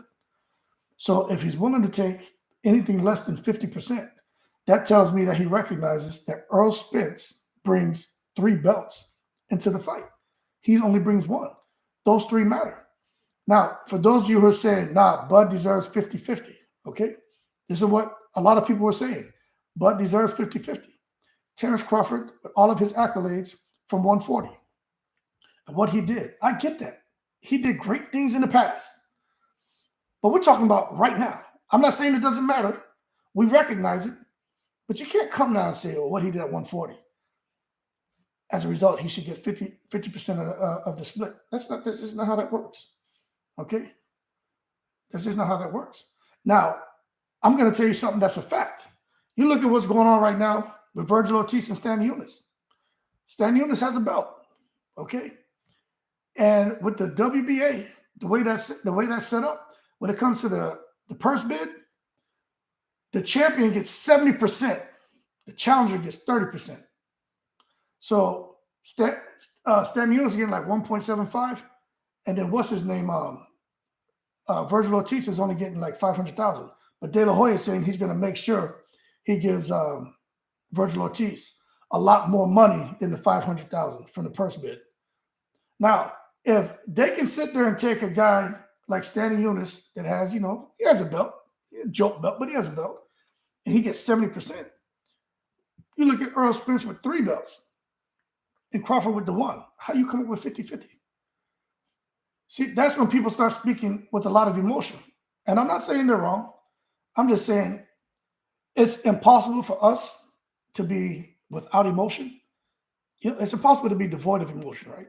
But sometimes we got to take a deep breath and just blow it out and try to really understand what's going on here. If they can sit there, man, and it's written in their rules, the champions get 70% of the fight purse, how are you going to come now and rationalize Crawford getting 50% of the split? Or some people saying Crawford deserves 60% and Spence deserves 40%. Now, if they go back into negotiations and Crawford is still talking that, well, then, look, people, they're going to be, it's not going to work. That's a huge impediment that I don't think they can overcome. In addition to that, Crawford may be trying to work something with BLK Prime. Okay, let me, because BLK Prime, look, there's all kind of rumors, but what it sounds like, and I'm going to tell you, out of everyone who talks in boxing, I don't believe Al Heyman. I don't believe Espinoza. Definitely don't believe Eddie Hearn. I don't believe Mayweather. But if Adrian Broner says something, I believe him. And Adrian Broner said Terrence Crawford got paid $10 million. Because we know Adrian Broner just don't give a damn. He talked about himself catching gonorrhea. So if Adrian Broner talks, I'll believe what he says. And he said he got paid. And he said he's going to get paid. After he fights these 3 fights this year, he's going to retire. He'll be set for life. So Kevin Knight says fight happens when the so-called ASAP really wants to fight, especially this bigger fight. I believe Bud takes it. But yeah, we addressed that. I agree with you. QT says the fact that pay-per-view buys are a convo in this fight to me shows that they are not eager to make this fight. Earl fought no pay-per-view fight. It's not one. Okay, well, he fought on pay-per-view, but as far as a huge name, I mean, Danny Garcia kind of, right? But who? There's really no big pay-per-view names out there anymore. Once Mayweather and Pacquiao bounced, and Cotto bounced, what was really left over? Except really Keith Thurman, Porter retired, Danny Garcia moved up, but it's really Keith Thurman, Errol Spence, and Terrence Crawford. Like, those are really the big names. Huggins is a name, but he's not a huge name. The big names at welterweight are those 3 that I just rattled off. So I think it's kind of hard for any of those guys to get a big name for a pay-per-view unless they're fighting each other. Because outside of that, they just haven't been built yet. Unless they want to pull Tank up. Tank is becoming like the damn modern-day Manny Pacquiao. Y'all remember everybody was calling up Pacquiao at one point because of the amount of money he brought to the table? Then even Canelo. People were calling out Canelo. But, there really is no one at welterweight that does that. It's just not there. And, it's just not there. But if Pacquiao comes back, but then again, his numbers weren't all that great when he fought Keith Thurman. But it was much better than what these guys are doing. Kevin Knight said, you're confused. 65-35 is cool. It's the payout causing the problem. What do you mean the payout, Kevin Knight? 65-35 is cool. 65% for who? 65% for Spence or for Crawford? Because I do think 65-35 is cool for Spence and Crawford. But what I was doing was pointing out that 70-30 rule and what you see happening with Stanley Eunice. I'm not saying Crawford should get 30%. That's not what I'm saying. What I'm saying is it shouldn't be a 50-50 split. If a guy like Stanley Eunice comes and gets 70% against Virgil Ortiz. What I'm saying is the 50-50 should be totally off the table. But 65-35, yeah. No, I agree with you. Maybe I didn't say that well enough. Maybe I made it sound like Spence should get 70% and Crawford should only get 30%. No, that's not what I'm saying. I think 65-35 is fair. I think 60%, 40% is fair. But I don't know. I don't think 55-45 is where is the sweet spot. I definitely think we should be seeing I think 65-35 is fair, especially when you look at. I'm not sure about those numbers. I reported that Crawford had 120,000 pay-per-view buys, but I don't know. All you hear. This is the other thing that's frustrating. When you hear these guys talking about their pay-per-view numbers, all they say is when you hear the promoters talking, it was a huge success. Tank Davis this past weekend. They haven't disclosed those numbers. You look at Terrence Crawford. There was a website where I pulled some information. I think a lot of us who follow boxing, there's a website where if you create your own account, you can post whatever you want on that account. And that's where I got the information from. Then you realize that anyone could have created an account and posted random numbers. Makes you wonder what numbers did Terrence Crawford really do on that BLK Prime app. But all they said was it was a huge success. But it's very vague. They're not providing anything definitive. There's really no data there for us to say whether it was a success or not. But then again, what are we comparing it to determine if it was or wasn't successful? Okay.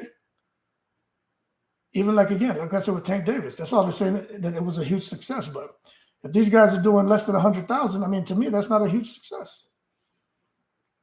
And I get it, but this isn't 6, 7 years ago. I get it, man. They got the damn what's that called, man? They got the Fire Stick, illegal streaming, people going live on Facebook. You can catch a whole fight on Facebook. You probably had to jump through about 5 or 6 streams, but you can catch a whole pay-per-view event on Facebook. QT, Showtime doesn't post their numbers either. They usually come from reporters or Rick Glazer. Yeah, Rick Glazer, Coppinger, Dan Raphael sometimes will throw stuff out there on Twitter. You're absolutely correct, man. You're absolutely correct. And I think that was something else with Terrence Crawford that shows Terrence Crawford has a little bit of brain on him. When these guys were talking about not giving him a guarantee and stuff, and he was asking to see some of the books, and I think that's what Terrence Crawford was getting at. He wanted to see, okay, how have these historically Errol Spence's pay-per-view events, how have they fared? I'm out here negotiating on my behalf. I should be privy to that information. And I think that, and I know for a fact that was another sticking point, but then they came and said they gave him everything he asked for. But by then he was already, he had been knee deep in talks with BLK Prime anyway. And then he just said, whatever, they're going to give me $10 million, I'm out of here. So it is what it is. But I think it's smart for these guys not to post their numbers, because you don't want everybody having that information, man. It's like you look at what's going on over there in the MMA world. They don't want everybody to have that information. They don't, they put out what they want to put out. But my thing is, let's go back and look at what Keith Thurman did pay-per-view wise back in the day. I would bet you, I should have pulled that up before I got on this live. I bet you Keith Thurman's numbers were better than what and the pay-per-view fights that he had. I bet you it's better than what Spence has done. But then again, I don't have that in front of me, so I'm not going to talk anymore on it, because then I would just be basically, man, just throwing out BS and just gap fillers, and I'm not going to do that. So let me ask you guys, right? Because I've been doing a lot of talking. Who out here who really thinks that Keith Thurman just absolutely has no chance after this? How long we've been talking? An hour and a half. For those of you who've been kind of hanging in there, you still really don't think Keith Thurman has a chance? And if not, okay, what do you think he needs to do in order to be victorious? And I know some people are going to say there's nothing he can do. What do you think? Because to me, I think as long as Keith Thurman, his condition is on point, because that to me is going to determine his fate. I think Thurman will put Spence on the floor, but Spence wins by saying, hey, you think he'll put, Watcher says he thinks Thurman will put Spence on the floor, but Spence wins by split decision. You think he puts him on the floor early in the fight, mid-fight, or towards the end? I think personally that, what's his name? Keith Thurman, 154 more. Yeah. I think Keith Thurman has a chance to knock Spence out within the first 4 rounds. But if it goes outside of 4 rounds, I'm not sure. Yeah, but rounds 2 and 7. Yeah, I agree with you, man. I give Keith 30. QT says I give Keith 30% chance to win at 154, more of a chance at 147. Yeah. Well, I'll tell you what, QT. I understand what you're saying, but let's really understand this whole weight thing, right? When people talk about the weight, Errol Spence and Keith Thurman, they may both walk around. If Keith does win, it is one of the best comebacks. Yeah, absolutely. Absolutely. It's like when Sugar Ray Leonard came back and beat Hagler, But when we talk about these guys, Keith Thurman and Errol Spence may walk around damn near close to the same weight. But I think Errol Spence may put on more weight. And I'm not even trying to be funny. That man half Jamaican, My family ain't from Jamaica. They're from Trinidad and Tobago, right? So when they talk about Caribbean people, man, I know how it is when you go in the house and they putting food in your face. So when I look at Errol Spence, I laugh because looking like a damn potato, because he's getting fed. And I know how it is. It's hard to turn down food. All them damn cakes and sweetbread is a problem. So what I'm getting at is, when both of them are cutting down, they both cut down past 154 to get to 147. So I think Keith Thurman has somewhat of an advantage, not necessarily over Spence. I think he's a bit healthier at 154 as well, because he doesn't have to kill himself to get to 147. If you look at both of their physiques at 147, there's no fat on those guys, man. They're both killing themselves to get all the way down. So I think I have to agree with you. I think Errol Spence may have somewhat of an advantage at 154 because he may be the physically stronger guy already. But I definitely think when it comes to punch resistance, it's going to help Keith Thurman. It's going to help them both. Because now, when you kill yourself and you start draining all that fluid out your body, right? That affects the fluid surrounding your brain as well.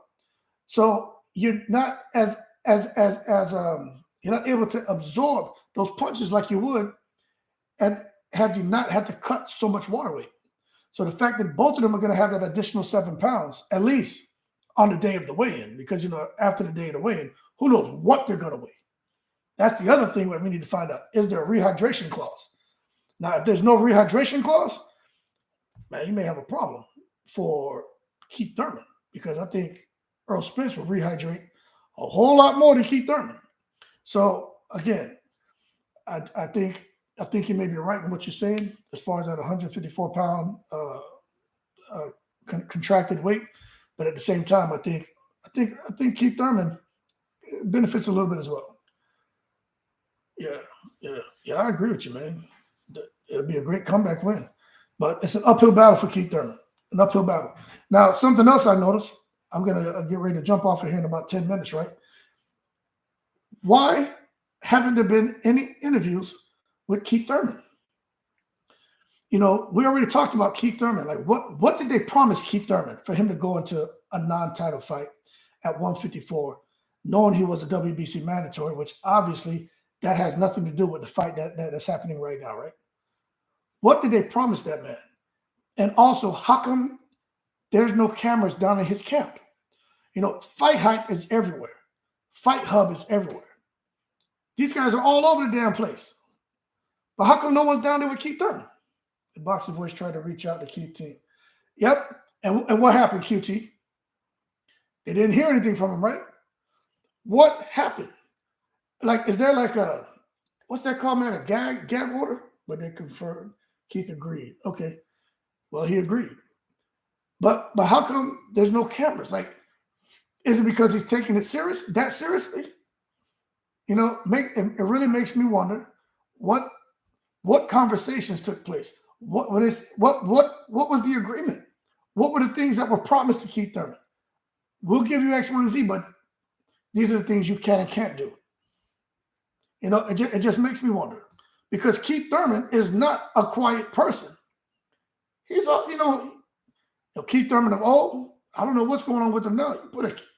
He'll go and seek out the camera and come out there talking about, don't duck me, son. Keith Thurman quick to tell somebody not to duck him. Sounded like he got all that peanut butter in his mouth, right? Now all of a sudden he's remained reticent, quiet as a mouse.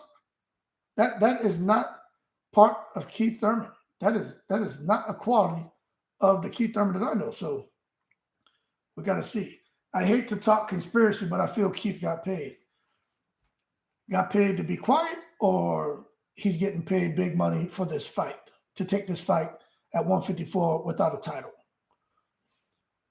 Because the reality is this, man. QT, every now, like, I'm glad that you're throwing that out there. This is just healthy dialogue, man. You see some people come, sometimes you get trolls in the comments. I haven't seen one troll in these comments. And of course, it's not 600 people in here, but I'd rather have a concentric group where we can speak respectfully and have a healthy dialogue. You know what? We don't know what happens. And it could be.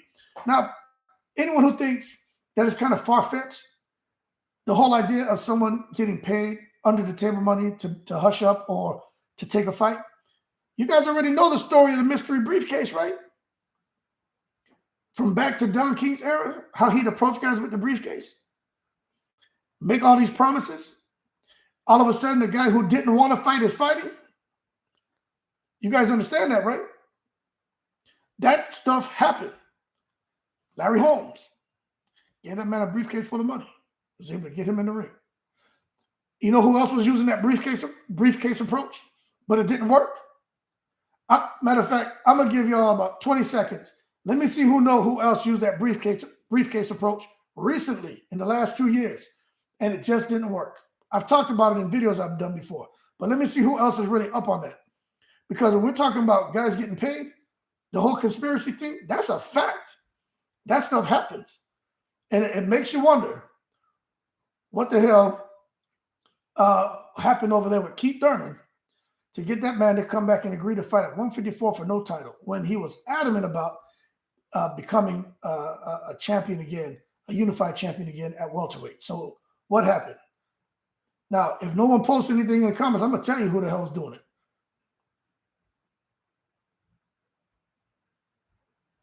And that's a foul. And they got called out for it. All right, I'm going to tell you right now, it's Eddie Hearn. Did you guys know that? Some of you guys who follow the channel probably, saw the videos I did about Eddie Hearn, the mystery briefcase. Eddie Hearn was here in the States, going up to guys, elite athletes, champions, Charlos, Tank Davis, fighters at 147 in different weight divisions with a briefcase full of money, trying to bait them to come over to fight on his platform. Yep, Wayne's Roll, Eddie. Yep, Fast Eddie. Absolutely crazy coming over here with a briefcase. That's not made up. They're saying maybe Joshua versus Jermaine Franklin now. Really? I thought Joshua was fighting the Aussie fighter. I saw a report that he was fighting some Australian fighter who is on the Matchroom label as well. And he's on the Matchroom label as well. And him and Joshua used to be sparring partners. So that's what I saw. But Fast Eddie, yeah, that's why Leonard Ellaby came and he shot all that stuff down. Fast Eddie was trying to get Errol Spence. He was trying to get Crawford. He was trying to get Tank Davis. But Tank Davis is the one that really sealed his fate, where that's what he did, the cease and desist letter. And he can't even talk anything about Tank and possibly signing Tank and all that. But all that's over now that Tank's not with Mayweather Promotions. Yeah. I agree with you. I read several articles that talked about that, and there's several fighters who are over there, in the UK. Matter of fact, Watcher, I think you're out of Australia, but there were several fighters over there in the UK who said that that's the fight being made, and there were pictures surfacing of Joshua and that Australian fighter. Happy Franklin gets a check if true, but not something I want to see.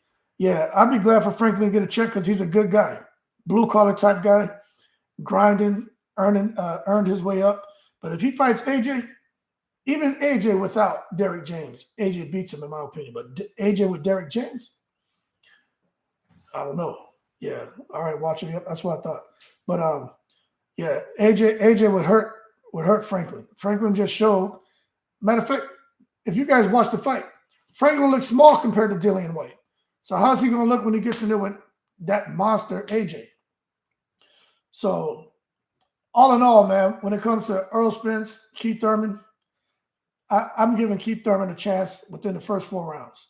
Outside those 4 rounds, I'd say the first 6 could be very interesting. But once Keith Thurman starts to get low energy, you know what I'm saying?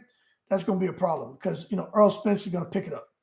And but at the same time, Keith carries his power late. But I just think if he's not conditioned, man, it's going to be all downhill after round 6. He may get to the 12th round, but it's going to be a lot of, like I said, man, utilizing the ring. That's another thing. Are they going to make it a big ring or small ring? You see, this is where we're going to find out.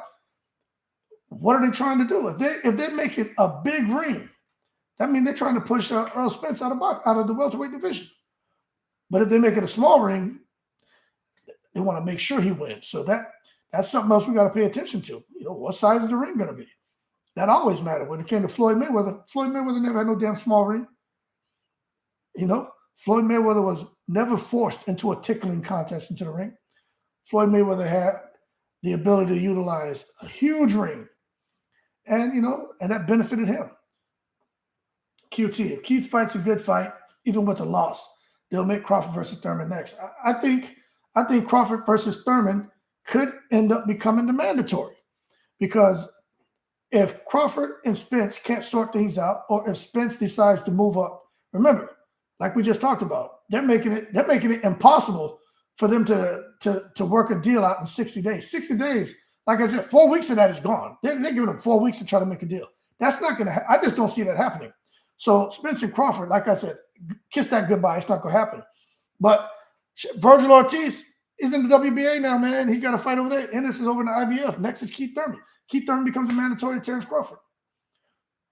Unless Terrence Crawford goes and signs to fight Alexis Rocha, or, he can't fight Cody Crowley, who's the number 5, because Rocha's the number 4.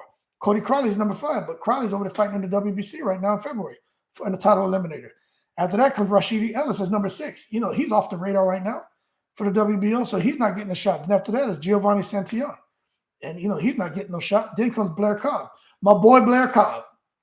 So realistically, what we're looking at is if, Crawford signs a fight, he'd probably be fighting Rocha right now because everyone else is busy. But if he holds on to after, which I doubt he will because it's April, but if he holds on to after Spence fights to decide to defend his WBO crown and, Keith Thurman loses, Crawford could be fighting him. If Keith wins, I don't care as much to see Earl versus Crawford because I feel it's not a true undisputed bout. Absolutely. That's why I just said. I agree with you 100%, QT. I agree with you 100%. This isn't Katie Taylor and Amanda Serrano where no one cares. I'm not saying that in a bad way. Like, people care. They're great fighters. And that fight was probably the most entertaining fight we've seen all year. But the individual who's really on, the two individuals who's really on everyone's radar is Spence and Crawford. So if Spence loses to Keith Thurman, yeah, man, a lot of people are going to say, nah, they need to make Crawford versus Thurman. But, that's the politics. Matter of fact, I'll say this, right, MD Mills. You with the Blair. I'm always talking about Blair Cobb, man. I think he's funny. But Crawford would need to beat Thurman, too. Yeah. And this is what I was just about to say. If Keith Thurman was to beat Errol Spence, I think they would make Keith Thurman. I think they would wait because Errol Spence probably would let those belts go. And then I don't know how they would do it, but somehow Errol Spence could end up fighting Crawford. And you may say, nah, man, you're reaching.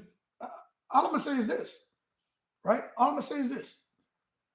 The special permit. Look at what they're doing right now. Okay? Look at what's going on at 175.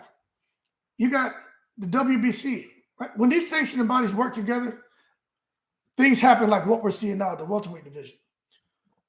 Special permits and all kind of just nonsense. But when they don't work together, you see what's happening, like what's going on at 175 right now. Bivol wants to fight the winner of Bertabiev and Yardy for the undisputed. WBC's blocking that. So what we always think, man, when there's an undisputed fight, a potential for an undisputed fight, that takes precedence. That's not true. The sanctioning bodies have to agree. Because right now, there's an opportunity for them, and the WBC is blocking it because they want Caleb Smith, who's their mandatory, to get a shot at a unified distinction against the winner of Yardy and Bertabiev. And if Caleb Smith wins, then that's more money for the WBC because now he goes on to fight for the undisputed distinction against Bivol. Now, that's complete madness. So, again, when you peel the layers back, there's nothing that can't materialize. Now, I just can't see how now what they could do, but I don't know how they would do it, man, but I can't see how if Thurman beats Spence, how Thurman could end up getting those 3 belts off of Spence if it's a non-title. Like, I just don't think that's possible at all. I don't care how much special permit or whatever. Then, if that happens, Kinahan's involved. Tyson Fury to send his boy Kinahan over there to influence what's going on. But at this point, I don't know. I don't know how they would do it. But I definitely feel like what you guys are saying. It just, who the hell wants to see Spence and Crawford fight if Thurman beats him, especially if Thurman knocks him out? I bet you that there'll be some changes. I bet you there'll be some changes. I bet you this, that Errol Spence would move up. I'm almost 100% sure. If he was to lose, there's no way in the world that he will come back down to 147. To kill himself to make a weight he doesn't want to make. He's already going to be embarrassed. No one's going to give him a chance. And you throw him in there with Crawford. And let me tell you, boxing, 90, I think you guys are this, 90% mental, man. And if he's not there, and then he has to kill himself to make weight at the same time, to make that weight at the same time, can't put him in the ring with Terrence Crawford. Recipe for disaster. Okay. Now I'm coming up on a 2-minute mark. We got 5 minutes left, and then I'm gonna have to go out here, man, and make sure my boy's okay. My oldest son's on the way back. He's out with his boys playing basketball. Is there anything else y'all want to talk about here in the next 5 minutes? Because I'm gonna have to go. And I just want to say thank you, man. This is my first time going live. I'm gonna try to go live every day, probably between 11 and 12, because I'm retired, man. I'm just hanging out. And probably between like 11 and 1 for 2 hours every day. But for everyone who joined in, man, it really means a lot to me, man. It's giving me some hope. You know what I'm saying? Because I don't ask for anything. So like, hey, MD Mills, thank you for the contribution, man. That means a lot to me. But anyone who support the channel just by being on here and contributing to the dialogue, that's huge for me. It means the world, man. I'll always be respectful. I don't believe in attacking people. I ain't all about the profanity and the offensive language. And anybody who comes into this chat, once I figure all this crap out, I want to hear from everyone. But if I have to, kind of block somebody, I will. Like, that's just not the environment that I want to foster. We see it one way now, but of course, everything will be different by next week with the way things have been going. That's true. That's true. I agree. Wayne's World, Fury versus Usyk. I think Fury beats him, man. Wilder versus Ruiz. I think Wilder decapitates Ruiz. But see, I could talk another hour, but I'm gonna keep it short. Wayne's World, when you talk about Fury and Usyk, Wilder and Ruiz, check this out. Wilder just came out and said, Malik Scott anyway, I think Malik Scott is turning Wilder into a pussycat. Wilder should be a lion. Let him be a lion. Let Wilder go out there and just do what he's been doing that's been working, all right? But they're saying they're supposed to be fighting Ruiz next, right? That's what Malik Scott said. And we all know that, right? That they're both being postured for that fight. But he also said there's a mystery opponent, Wayne's World. Thank you, Wayne's World, for the donation. That means a lot to me, man. But they said there's a mystery opponent. So I'm sitting here thinking, mystery opponent. So then someone tells me, could be Usyk. And I sit back and I start thinking, you know what? I think it will be Usyk if Tyson Fury and Usyk don't materialize, because Usyk was going after Wilder. Because remember, Tyson Fury are playing the mind games. I'm going to fight AJ. I'm going to fight Otto Wallen. I may go fight this guy. And Usyk started playing the mind games back, said, I'm going to go to Wilder's fight. So that's what Wilder and Malik Scott were hoping for. But, things got quiet. They didn't say it was happening or wasn't happening. Things just got quiet. And now they come out, and there was a report that was published, right? If I'm going to go live, what I need to do is start writing down these articles where I'm getting information, because I'm not just rambling on. Salute, I'm out. Good boxing chat. All right, QT, thank you so much, sir, for the donation, man. We'll catch up. But what they said is Deontay Wilder is that he's somebody in the heavyweight division, and that if there's something he wants to do, sometimes there are accommodations being made. Thanks, Bully Block, man. I appreciate it, man. The donation, it means a lot to me. So when they said that kind of blew my mind. So look, I said, why would they accommodate Deontay Wilder to fight a mystery opponent? Let me tell you who that opponent is going to be. They're trying to make Wilder and Usyk. That's what they're trying to make. Malik Scott and Usyk were sparring partners. They're friends. For those of you who didn't know that, Malik Scott and Usyk are friends. So yeah, Malik Scott, Usyk and Wilder are going to fight. I think, that's a tough one, but I think Usyk would beat Wilder. I think he could beat Wilder, but because of his movement, his intelligence. But if Wilder gets the opportunity to line him up, it could be lights out, man. It could be lights out. But this is the problem. Usyk has Flip Hrgovic and Daniel Dubois as mandatories. Frank Warren isn't trying to let Tyson Fury not fight Usyk. Okay? I can't see him letting that fall apart to just come and let his other fighter, Daniel Dubois, jump in there with Usyk. He'd rather have Tyson Fury because that's a big money fight. But if for some reason Frank Warren doesn't let Fury or Dubois get in there with Usyk, Eddie Hearn's pushing Hrgovic. Eddie Hearn's already threatening lawsuits. He's trying to push the fight to go to a purse bid. All kind of crap Eddie Hearn's doing to try to get Hrgovic in there. But if for some reason Usyk and, sanctioning bodies and boxing's corrupt, if they can somehow avoid Dubois, Hrgovic, and Tyson Fury, then Usyk would fight Deontay Wilder. But right now, just not sure it can happen, but, anything's possible. So, did that answer your question, Wayne's World? Man, that's crazy how Dubois is up and not Joe Joyce. Oh, I'm glad you said that. I think Joe Joyce beats he beats everybody. I think he'll take Wilder's shot. I think he beats everybody. Joe Joyce is George Foreman, man. That's what he is. He's just another George Foreman. With that crazy herky-jerky style, he just plods along, lets his hands go. He's not doing anything spectacular, and he can take a punch. So I think Joe Joyce beats everyone. He just needs the right opponent. And I'm telling you right now, man, no one's in a rush to get in a ring with Joe Joyce after what he did to Parker. And I'm not saying Parker's elite, but Parker's definitely a good measuring stick. And you look at what Joe Joyce did to Daniel Dubois, what he did to Parker, and Joe Joyce will beat everybody. I think he'll beat everyone. I just don't think these guys have enough to keep that man off of him. And then again, who's going to out-condition Joe Joyce? Who's going to out-condition him? But that being said, man, I got to Joyce always look tired when he's really not. Yeah, he's not tired. Yeah, yeah, he always looks tired and the mystery opponent. Hey, I'm not joking. You can go out there and pull that up, man. They got a damn mystery opponent. That's what the hell Malik Scott. Malik Scott, like a damn philosopher with his cigar and being butt naked in pictures with his girlfriend, man. So I'm not surprised he talks the way he talks and throws out mystery opponent crap.